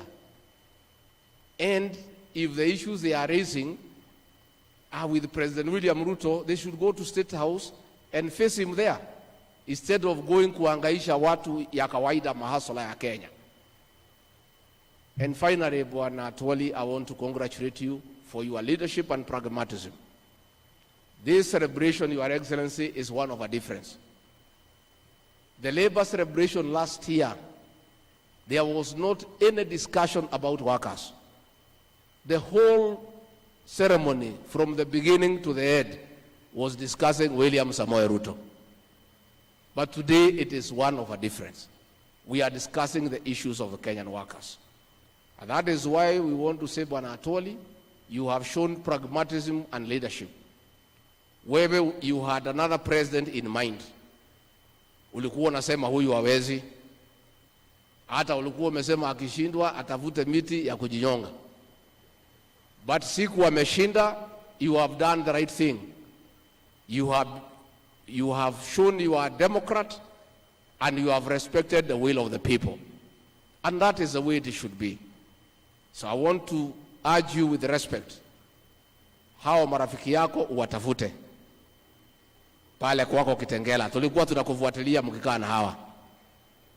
Uandalie chakula na ile vitu mlikuwa mnakunywa na hawa na ile muziki ya Lingala. Mkishamaliza uwaambie maneno ya kwamba uchaguzi uliisha na rais wa Kenya ni William Samoei, na hiyo ndio ukweli. They should stop living in denial. Hata wakivaa sufuria kwa kichwa, rais wa Kenya ni William Samoei Ruto. Hata wakisema nini, hata wakimtukana, yeye ndiye rais wa Kenya. Na wewe bwana mzee Atwoli, kwa sababu wewe umeelewa maneno, wewe ni mzee waite. Wakiburudika pale, wakichapa 1, 2, 3, watasikia maneno. Waeleze ya kwamba uchaguzi uliisha na wewe mwenyewe umetii demokrasia and you have respected the will of the people, because that is the way it should be. Kwa hivyo rais wetu wa Kenya wanategemea kwako ya kwamba utalinda mali yao, kwa sababu uko na kazi ambaye ni ya kikatiba ya kulinda mali ya Wakenya kutoka kwa muhalifu wote, akuwe ni nani au ni nani, kwa sababu hiyo ni katiba na ni lazima katiba itekelezwe. Kwa hayo mengi, ningemuuliza kwa heshima zote tusimame, tuchukue nafasi hii, tumkaribishe rais wa Kenya.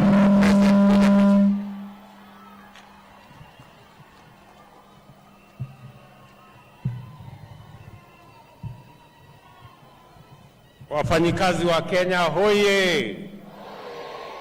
Bwana Yesu asifiwe. Tafadhali tuketi chini. Asanteni sana.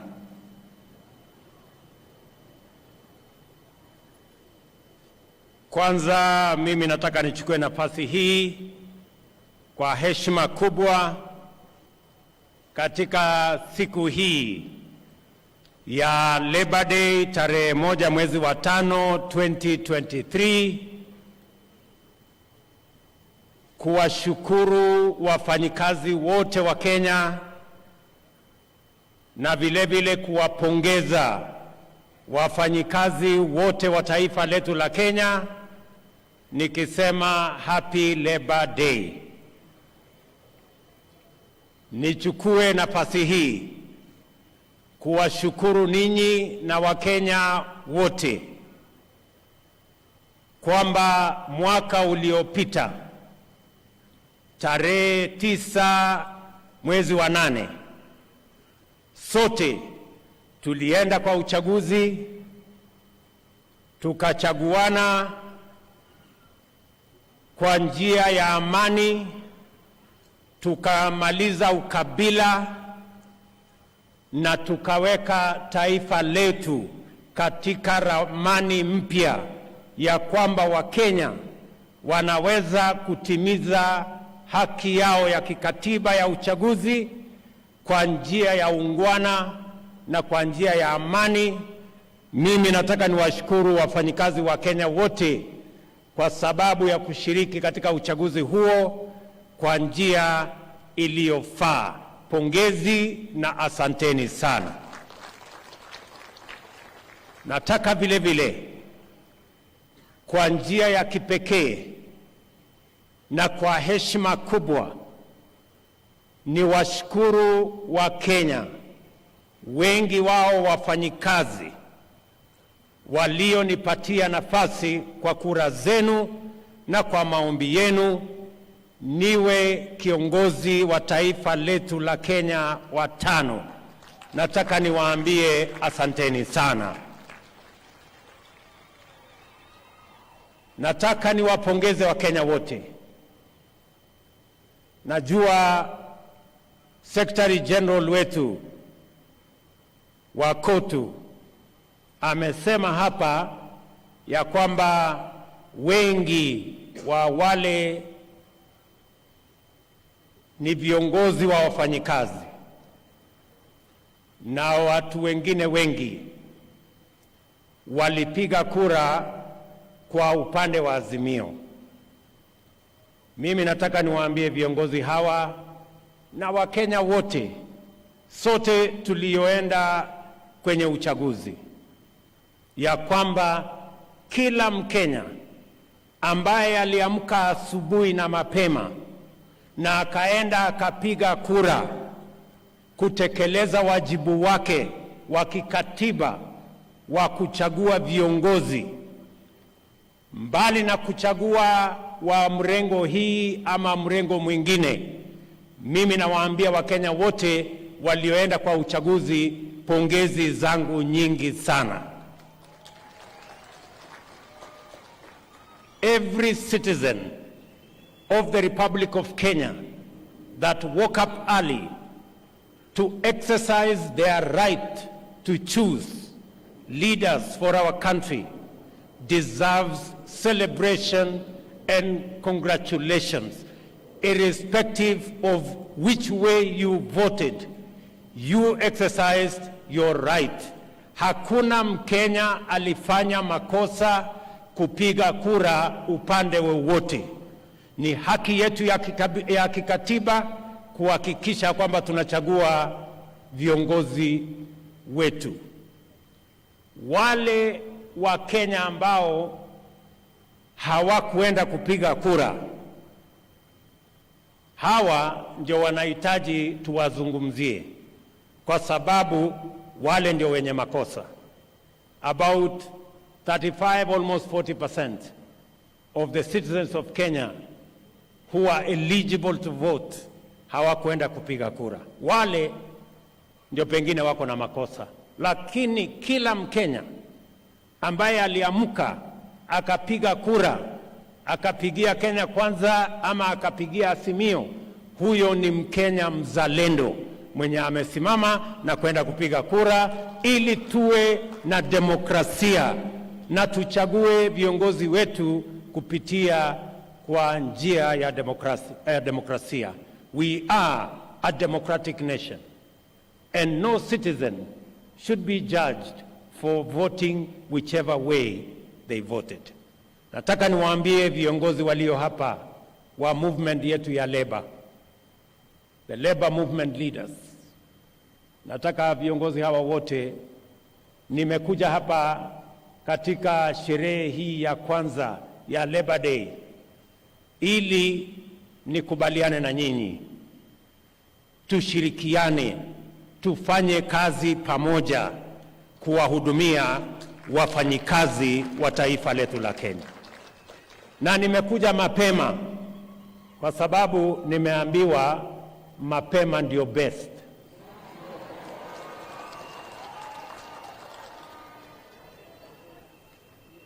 Najua wengi wenu mulinilima sana. Mimi nataka niwaambie, Waswahili wanasema yaliyopita si ndwele. Jameni, tushirikiane, tufanye kazi pamoja. Mimi niko tayari kushirikiana na nyinyi pamoja, tujumuike kushughulika na mahitaji na matakwa na yale mambo ambayo yatafaa wafanyikazi wa taifa letu la Kenya. I want to ask respectfully all the labor leaders in our republic wasimame. Tafadhali, waheshimiwa wasimameni. Tuwapigie makofi hawa wadosi. Mimi nimewaambia hawa wadosi wote, mimi niko tayari kufanya kazi na wao. Karibuni my friends, let's work together. Sawa sawa. Msikuwe tena na baridi kwamba huyu mtu tulimlima pengine hako na maneno na sisi. Mimi sina maneno na mtu. Nyinyi mlitekeleza wajibu wenu wa kikatiba kupiga mahali kura mlipiga. Ile imebaki sasa ni kwamba hawa wafanyikazi waliowachagua, pia hawa wafanyikazi wamenichagua. So we share the employer. Nyinyi mmechaguliwa na hawa na mimi pia nimechaguliwa na hawa. Sisi wote ni wafanyikazi ya wananchi wa taifa la Kenya. Tushirikiane. Nataka niwaambie wafanyikazi wa taifa letu la Kenya ya kwamba pengine hatuna gold ama dhahabu, pengine hatuna almasi, ama pengine hata hatuna mafuta, ile kidogo yetu iko Turkana bado, lakini tuko na the most important resource in the Republic of Kenya that defines our country, and that is the Kenyan labor force. Wafanyikazi wa taifa letu la Kenya ndio rasilimali ya taifa letu la Kenya ya muhimu kuliko rasilimali ingine yeyote. The Kenyan workforce is what will shape the destiny of our country. Na kwa sababu hiyo, kwa sababu the Kenyan labor force is that important to the development of our country, we must look after it, we must work for it, and we must make it possible for it to grow, expand, and flourish. Ni jukumu letu kuhakikisha ya kwamba Wakenya wanapata nafasi ya kutosha kupata ajira, ndio wachangie katika kupeleka taifa letu la Kenya katika kiwango kipya. Nasema hivyo kwa sababu hata katika mazungumzo tulioenda kwa Wakenya wakati tulikuwa katika msururu wa mambo ya uchaguzi, kati ya mambo mengi tulioambiwa na Wakenya yanahusikana na wafanyikazi wa taifa letu. Na ndio sababu hiyo manifesto yetu, the bottom-up economic transformation agenda manifesto, is front, back, sides and center about the Kenyan people and the Kenyan workforce. Na ndio mimi nataka niseme hivi, katika mpango wetu, we need to expand, to grow and to develop the Kenyan workforce, because that is the jewel of the resources we have in the Republic of Kenya. Na ndio sababu hiyo nataka kusema mambo masita ya muhimu ambayo tunapanga kama serikali kuhakikisha ya kwamba tuko na wafanyikazi na wanafanya kazi katika mazingira na katika hali ambayo wako na usaidizi wa kuchangia katika kupeleka taifa letu la Kenya mbele. Jambo la kwanza, tumesema tunaweka mpango maalum katika sekta ya kilimo, kwa sababu pale katika sekta ya kilimo ndio inazalisha nafasi nyingi za ajira katika taifa letu la Kenya.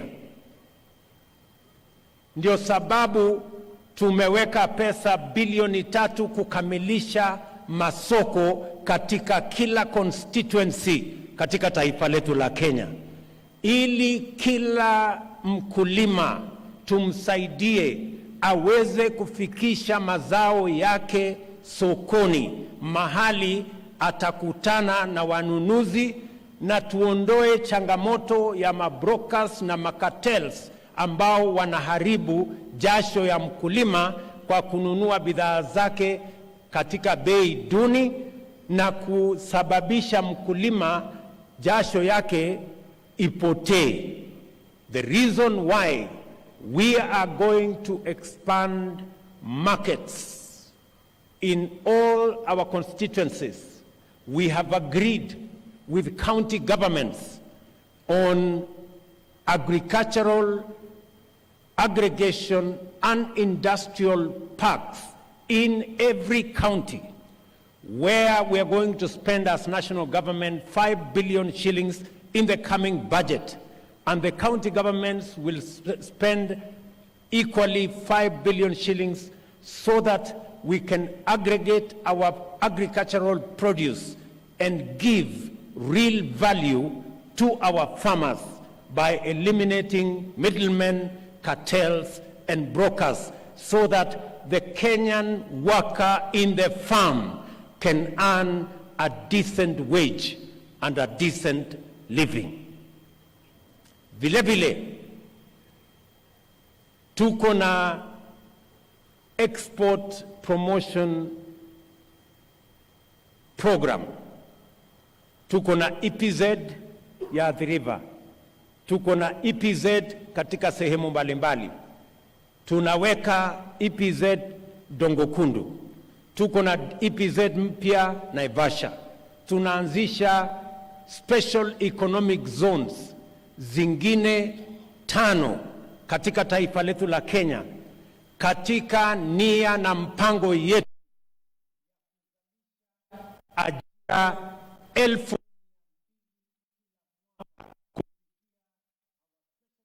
zones and our export economic zones, kwa sababu tunataka kuhakikisha kwamba wale wafanyikazi wanafanya kazi katika our export zones and our special economic zones wanaongezeka, na pia tuongeze sehemu yetu ya export ya bidhaa zinatotoka mashambani katika taifa letu la Kenya. Hiyo ni jambo la pili. Jambo la tatu, tumekubaliana ya kwamba wafanyikazi, wafanyibiashara wale wa small, medium and micro enterprises tuwe na mpango maalum, na ndio nimetengeneza wizara maalum ya cooperatives and MSMEs ili kushughulikia wafanyibiashara wetu wadogo, kuanzia mama mboga, kwa bodaboda, mtu ya kinyosi, mtu ya kiosk, wale wote tuwaweke katika mahali ambapo wanaweza kupata pesa ya kuendesha biashara zao, hata kama hawana title deed, hata kama hawana logbook. Tuwe na a new collateral mechanism that enables micro, small and medium entrepreneurs to access credit even if they do not have other securities. Their track record, their borrowing record will be the new title deed, will be the new collateral that will make it possible for our small traders, for our micro, small and medium entrepreneurs to access credit.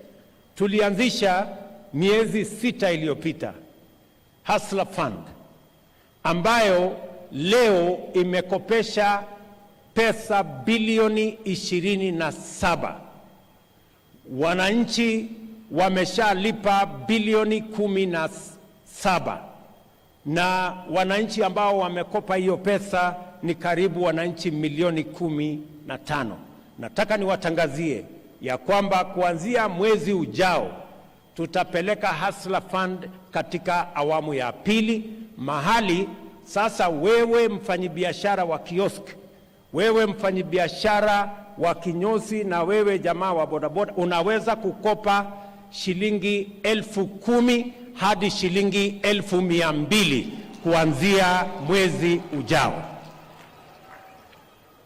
Hiyo ni katika nafasi yetu ya kuhakikisha ya kwamba wafanyibiashara wetu wadogo pia wanaweza kuchangia katika kuajiri watu 2, watu 5, watu 10, because we believe kazi ni kazi.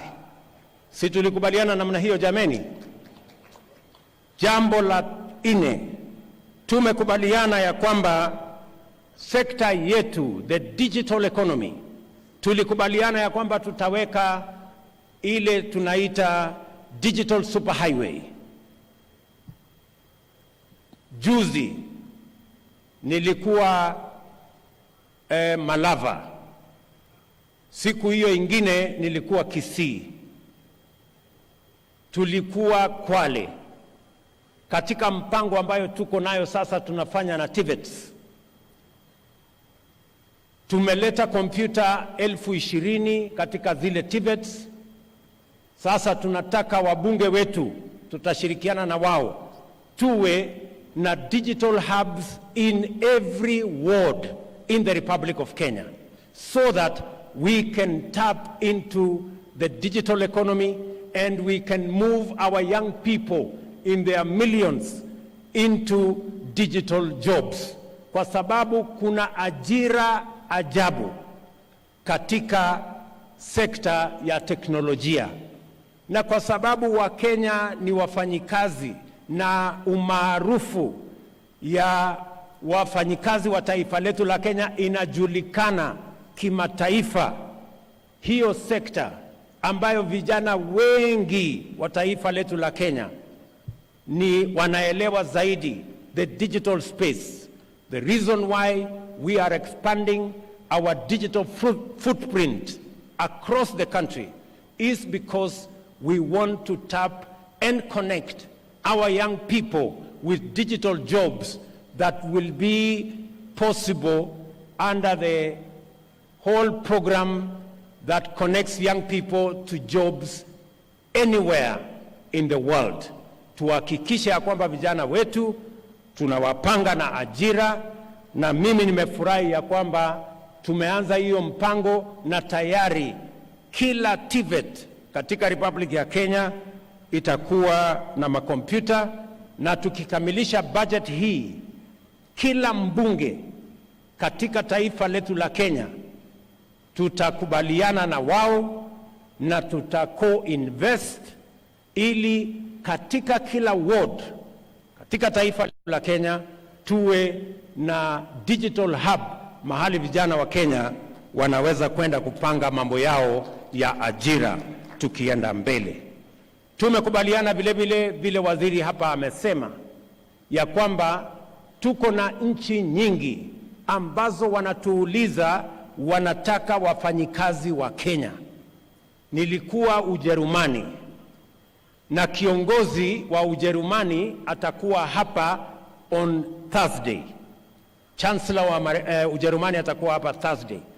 Na katika hiyo mkutano tumekubaliana tutasign bilateral labor agreement ili wananchi wa Kenya wapate nafasi, kwa sababu wametueleza wanahitaji wafanyikazi milioni 250 kila mwaka Ujerumani, na wanataka Wakenya wachangie kwa wale wanataka kupata kazi hizo Ujerumani. Tuko na nafasi za ajira Canada, tuko na nafasi ya ajira kule Marekani, tuko na nafasi za ajira UAE, Saudi, tuko na nafasi za ajira katika sehemu tofauti. Tuna sign bilateral agreements 10 vile waziri amesema in the next couple of months, ili nafasi ya ajira ipatikane kwa vijana wa taifa letu la Kenya, kwa sababu kwa sasa mnajua ile pesa tunapata Kenya kutokana na wafanyikazi wanaofanya kazi nje ya Kenya, tunapata bilioni 400 kila mwaka. Wale wafanyikazi wanafanya kazi nje ya Kenya hata wamepita pesa tunapata kwa chai, wamepita mapato yao imepita pesa tunapata kwa kahawa ama hata horticulture, kwa sababu ni nafasi nzuri. Na nchi nyingi duniani imejenga uchumi zao kwa kupanga vile wafanyikazi wao ama wananchi wao wanaweza kupanga ama kupata ajira katika nchi zingine. So tutakuwa na mpango ya kuzalisha ajira hapa nyumbani, na vile tutakuwa na mpango ya kuzalisha ajira ama nafasi za ajira katika nchi zingine. Jambo la 5, si niliwaambia tuko na mpango? Jambo la 5, katika mpango yetu ya housing tumesema ya kwamba tuko na upungufu wa manyumba. Wananchi milioni 6.5 Kenya wanaishi katika vitongoji duni katika miji yetu. Hapa Kibera, kule Mathare, Kawangware, sehemu hizi zote. Na nafasi hiyo tunaweza kuibadilisha. Ile changamoto ya kukosa nyumba tunaweza kuibadilisha iwe ni nafasi ya kupanga ajira ya vijana wetu. Tumekubaliana kama serikali ya kwamba tutakuwa tunajenga nyumba 200,000 Kenya mzima kila mwaka. Na hizo nyumba 200,000 tunahitaji vijana zaidi ya 1,000,000 kutusaidia kama plumbers, electricians, watu ambao ni carpenters, wale masons, wafanyikazi wa mkono, wale wote tunahitaji vijana zaidi ya 1,000,000 kutusaidia katika hiyo mpango.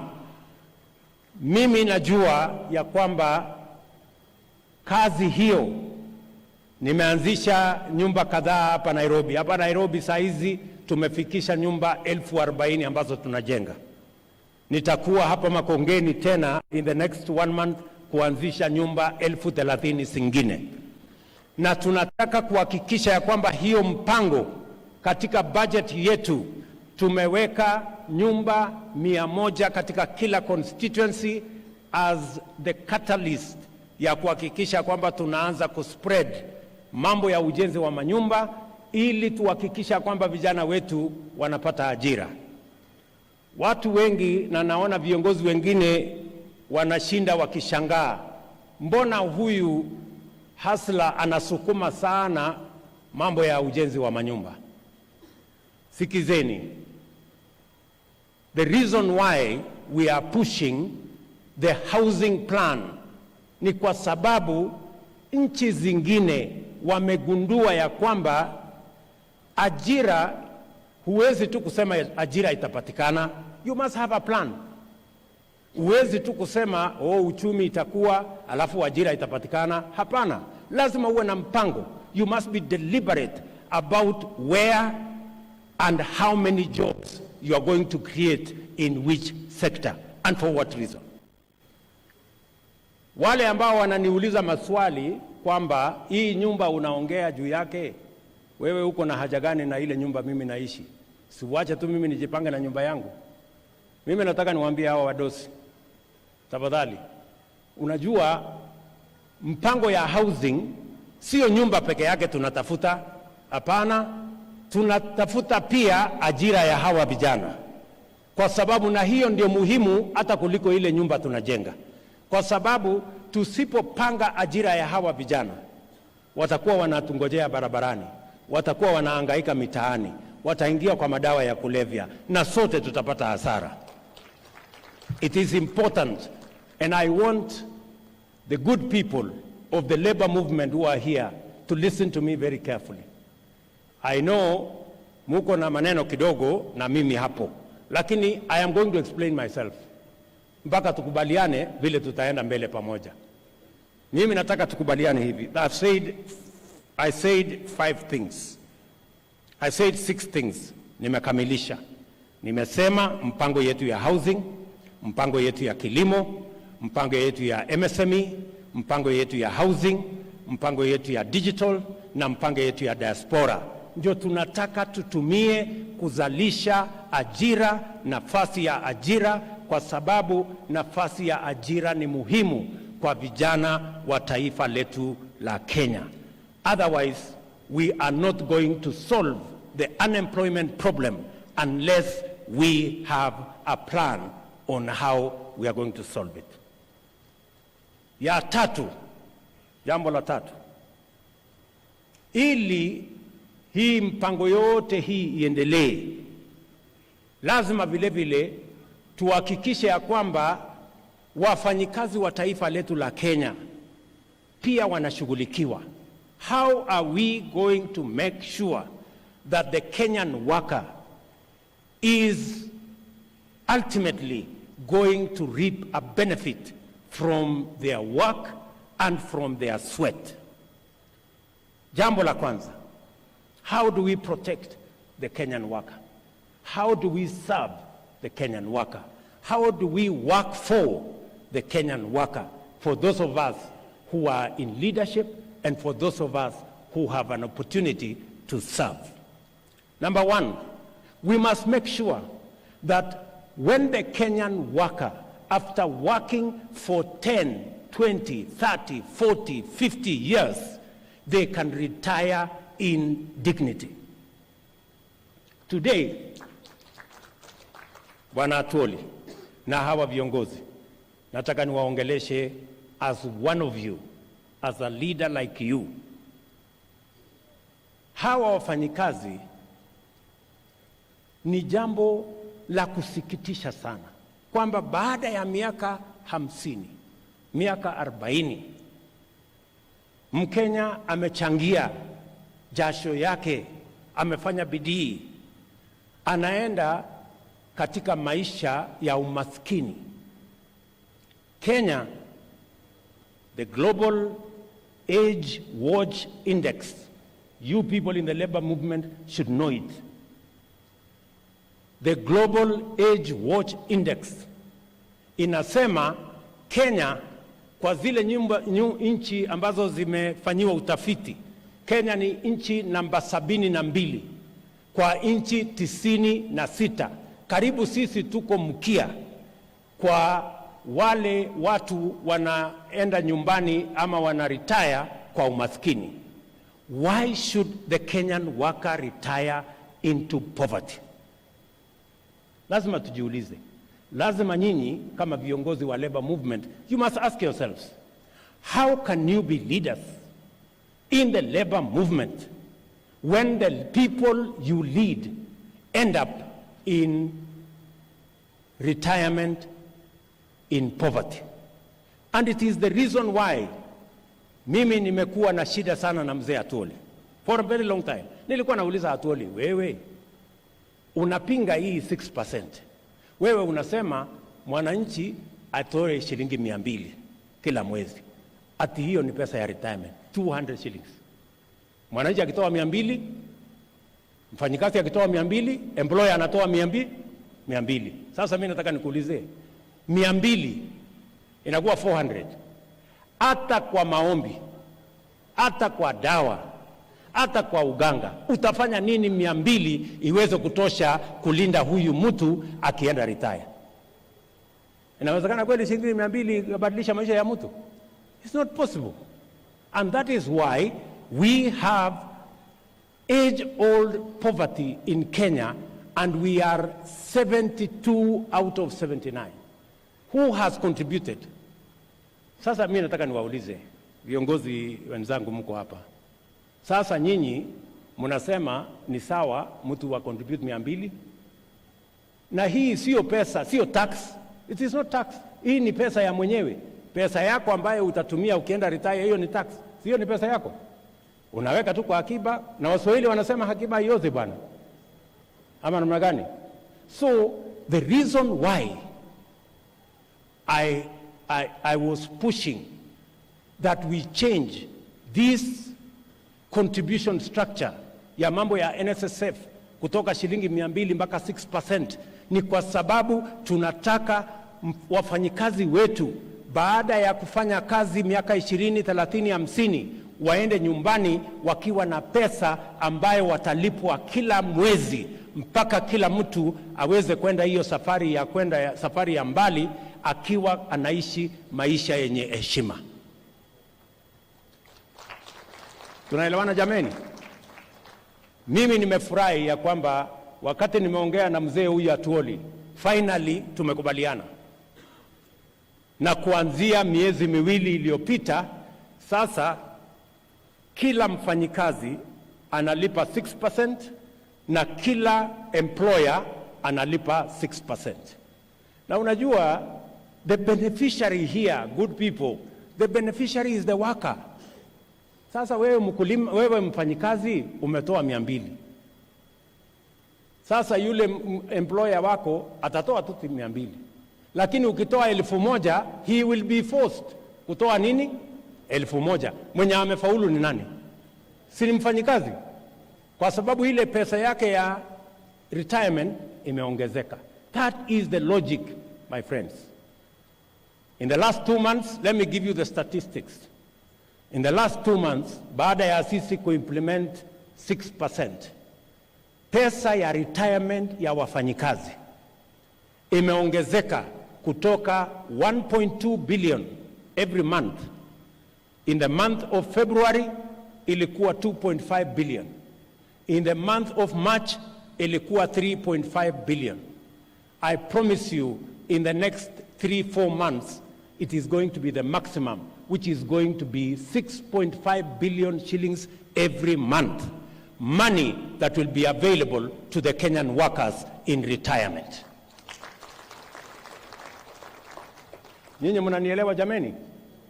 That is the thinking.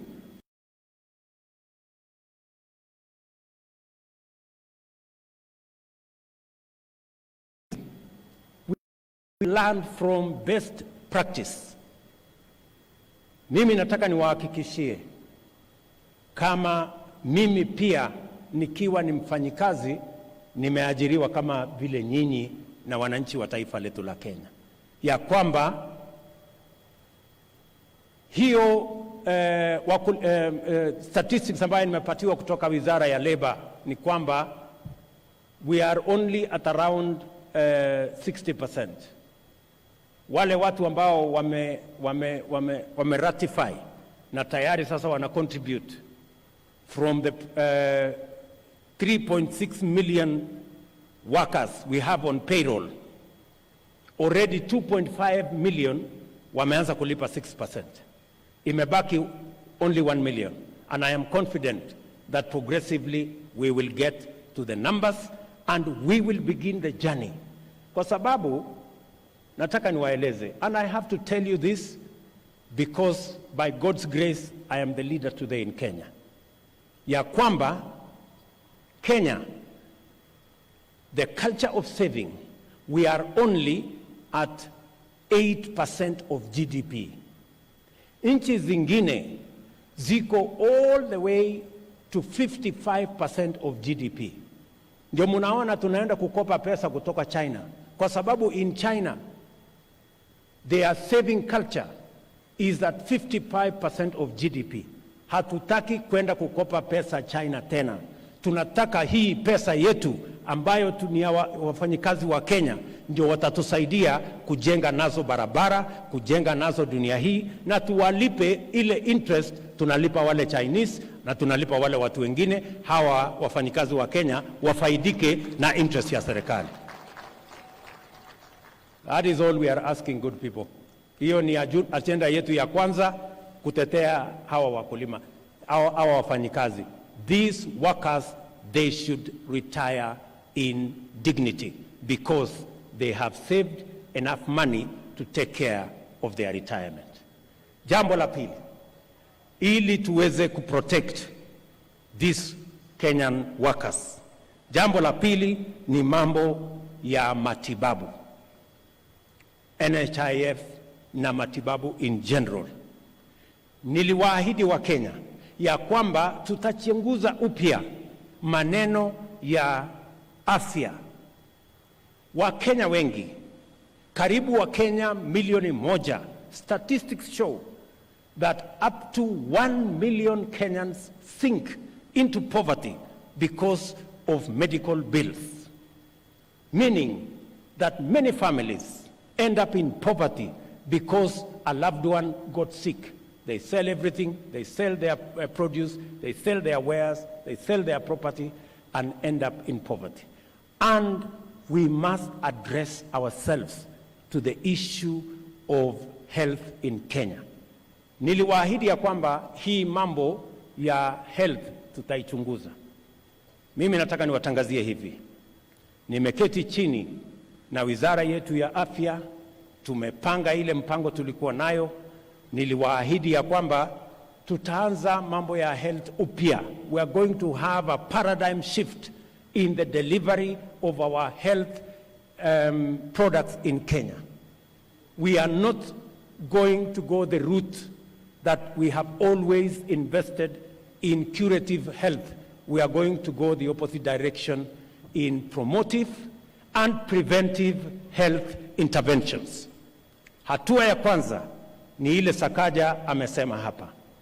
Tumekubaliana na county governments ya kwamba mambo ya health, asante governor, mambo ya health tunaanza pale chini kwa community health promoters. Na tumekubaliana ya kwamba we are going to recruit 100,000 community health promoters in Kenya. Kila familia kila familia 100, munisikize vizuri, kila familia 100 tutakuwa na community health promoter moja ambaye kila mwezi atatembelea kila familia, na tumempatia equipment ya kupima pressure, kupima nini, ili ugonjwa yako tuanze kumbambana naye mapema kabla hujaenda hospitalini. Tayari, almost all the counties already have community health promoters. What we are going to do as national government is to agree with them on how we are going to remunerate these community health promoters. And we are going to share 50-50. Every county that contributes whatever money, we are going to match the money you are contributing in making sure that we have community health promoters that are going to help us to prevent diseases, to promote health among us citizens in a manner that ensures that we begin from the bottom going up. Nyinyi mnanielewa? Jambo la pili, niliwaambia haiwezekani kwamba mimi rais nalipa shilingi 1,700 kila mwezi, na mama mboga na mtu ya bodaboda analipa shilingi 500 ili akuwe na kadi ya NHIF. Mimi mshahara yangu ni 1,000,000. Yule bodaboda mapato yake ni 5,000. Kuna ungwana pale kweli? So nimesema tumebadilisha the contribution mechanism and the contribution formula. Sasa yule ambaye mlikuwa mnalipa kwa NHIF shilingi 500, sasa tutateremusha chini ikuje shilingi 300 kwa wale mmekuwa mkilipa shilingi 500. Kuanzia mwezi wa 7 tukikamilisha budget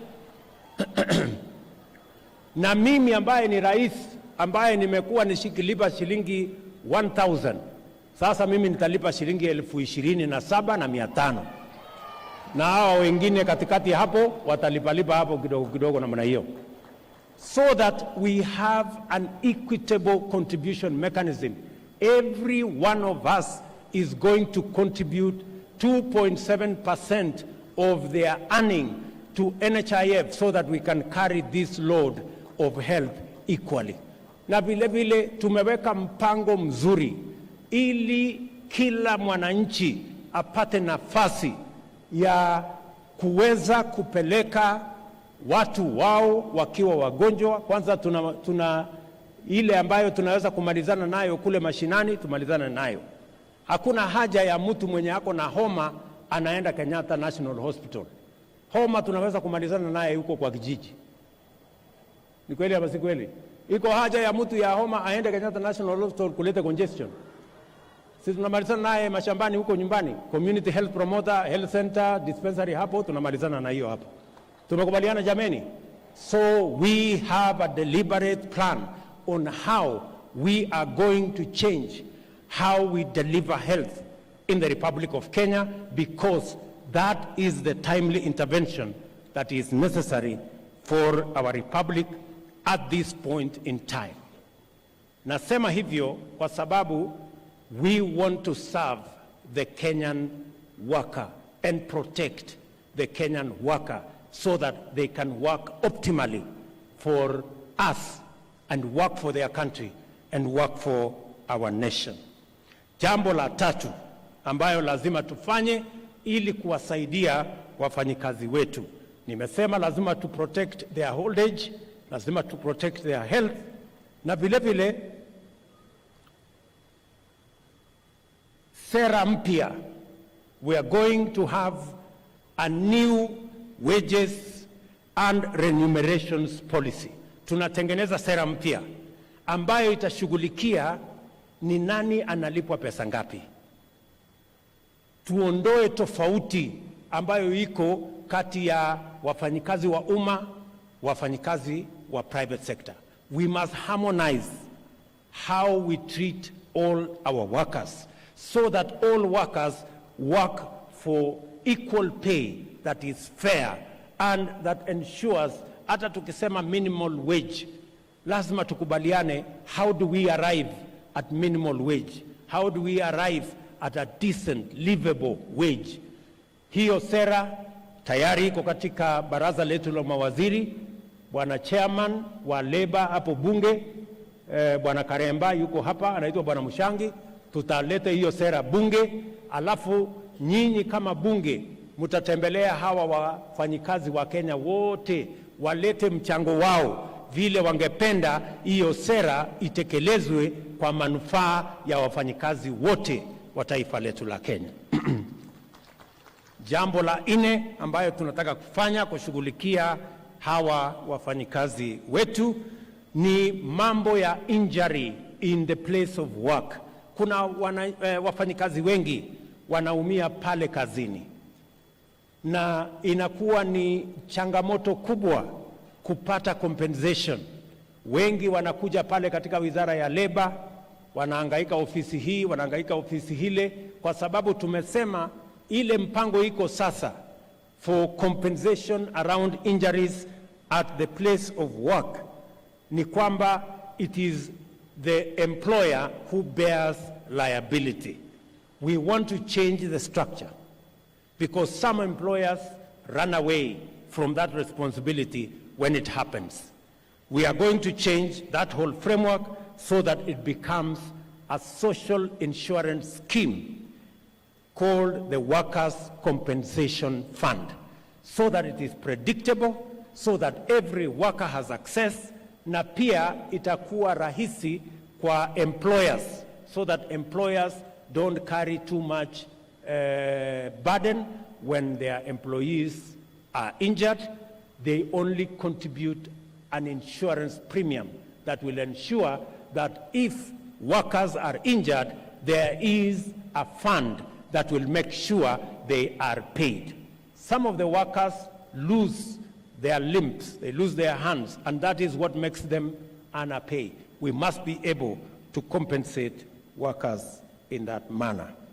Vile vile, mimi nataka niseme ya kwamba wakati nimekuwa hapa, nimeona vibango ambazo zimepita hapa.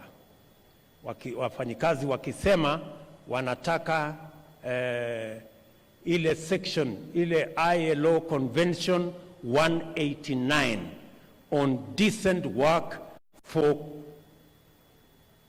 for domestic workers. Nimeshaongea na waziri wetu, anapanga. We are going to discuss in the next cabinet. My deputy here is going to lead that charge so that we can conclude and we can ratify the Convention on Decent Work for Domestic Workers, ILO Convention number 189. Nataka vile vile niwahakikishie ya kwamba ILO Convention number 190 ambayo pia inashughulika na maneno ya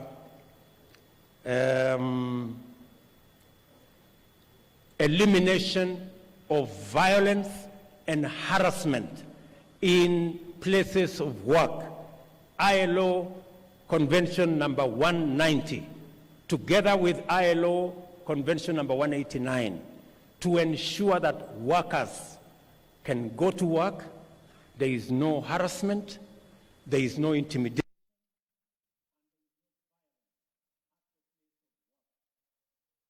Government, we are working on it. In the next 3 months, we will have concluded the ratification of those two conventions so that we can protect the Kenyan worker as they serve our country and as they work hard for our nation. Nilisema ya kwamba tunaongeza wale wanafanya kazi, but we must also protect them. We must make sure that they end up in decent retirement. They must also live in an environment that health is provided. And finally, let me say that as the government of Kenya, we must continuously work on reducing the cost of living. Sisi tunataka kuhakikisha kwamba kila mwananchi anaweza kulisha familia yake. Tunaelewana jameni? Tumeongea mambo ya unga left, right and center. Mimi mwenyewe niliwaahidi ya kwamba tutakuwa na mpango ambayo itateremusha gharama ya maisha. Na hiyo mpango watu wengine hawaelewi. Unga sio ya kwamba inapunguzwa bei ati kwa shelf. Unga inaanza kupunguzwa bei kwa kumsaidia mkulima shambani azalishe chakula ya kutosha, ndio chakula ikuwe kingi, ikifika pale sokoni iwe bei yake imepungua. Tunaelewana? Hata ubebe sufuria kwa kichwa siku ngapi, bei ya unga itapungua kwa kuweka sufuria kwa kichwa? Hata kama ni kwa uganga, hata ikiwa ni kwa madawa. So mimi nataka tuelewane.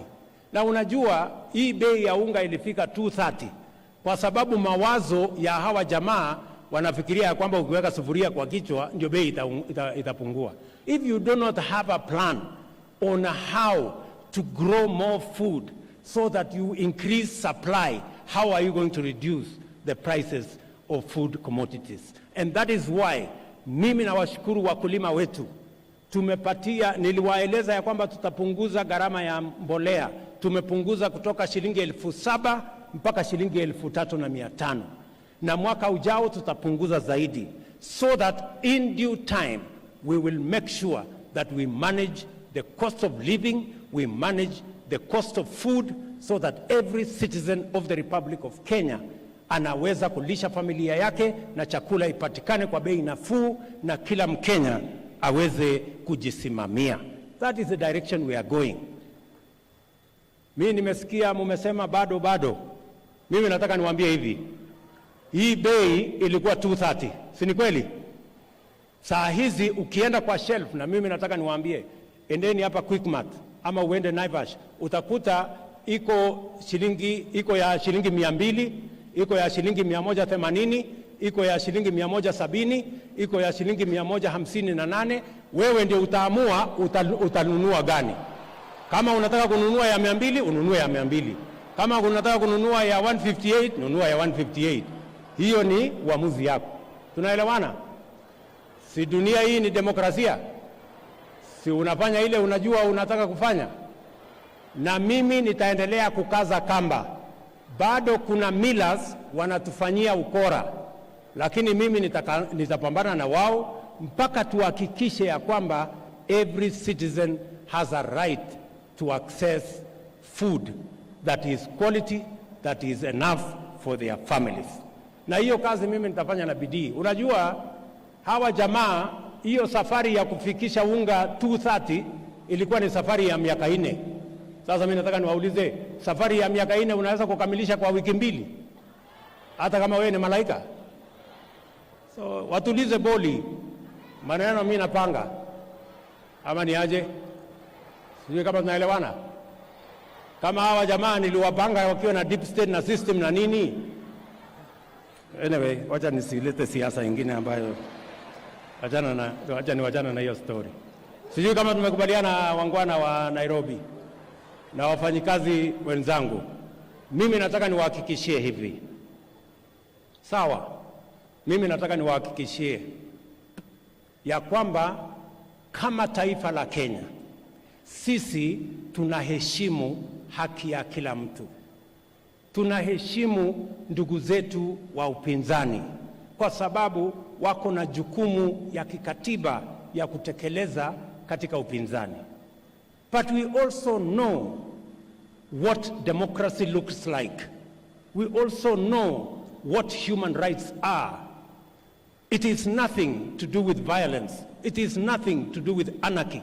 It is nothing to do with destruction of property and destruction of livelihoods and destruction of people's businesses. That is not democracy. That is not human rights. So we must keep to the straight and narrow, all of us. Mimi nataka niwahakikishie here today ya kwamba haiwezekani, sitaruhusu mali ya mwananchi kuharibiwa, biashara ya mwananchi kuharibika, kazi ya mwananchi kuharibika, watoto wetu ati wasiende shule, ati kwa sababu kuna watu wanataka kutulazimisha ati tugawane serikali. That one will not happen, good people. Tuelewane tu mapema kwa sababu that is the Kenya we live in. We are a democratic country and we want the best for everybody. Respectfully, I want to ask my friends, tumekubaliana badala ya kuharibu mali ya wananchi, badala ya kuharibu biashara ya wananchi, badala ya fujo na vita, tuongee bunge. Wabunge waongee, watafute masava, watafute hiyo ingine, watafute nini kule bungeni. Lakini kwenda kuharibu biashara ya mwananchi, ati walienda Kawangware wakaharibu biashara ya wananchi. Mwananchi ameng'ang'ana, ako na biashara yake hapo, ameweka 5,000. Wewe unakuja na goons na wahuni 1,000, 2,000, wanakuja wanasambaratisha ile biashara ya ule mungwana, wanakuja wanaharibu kioski ya watu, wananyang'anya watu mali. Hiyo will not happen in Kenya, good people. Please, tuelewana mapema. So mimi nataka niwahakikishie wa Kenya, serikali ya Kenya itasimamia haki ya kila Mkenya kuendesha biashara yake, kuendesha kazi yake, kusomesha watoto wake na kuendelea na kazi yake kwa njia ya utulivu na amani. That is why we have a country, that is why we have a government, and that is why our security agencies are paid to protect the lives, the property, the businesses of every citizen of the Republic of Kenya. And that is the job that I was hired for by the people of Kenya. And I will do it diligently, bila ya kusita. Sio kama tumeelewana? Wafanyikazi hoye. Siniliwaambia mapema ndio best. So mimi nataka niulize hawa viongozi wenzangu, tafadhali naomba kwa unyenyekevu, my good friends, tushirikiane, tufanye kazi pamoja, tuwatumikie wananchi wa taifa letu la Kenya. We will all reap a reward. Kama sio hapa duniani, tutapata mshahara kule mbinguni. Asanteni sana, Mungu awabariki kila siku. Thank you very much.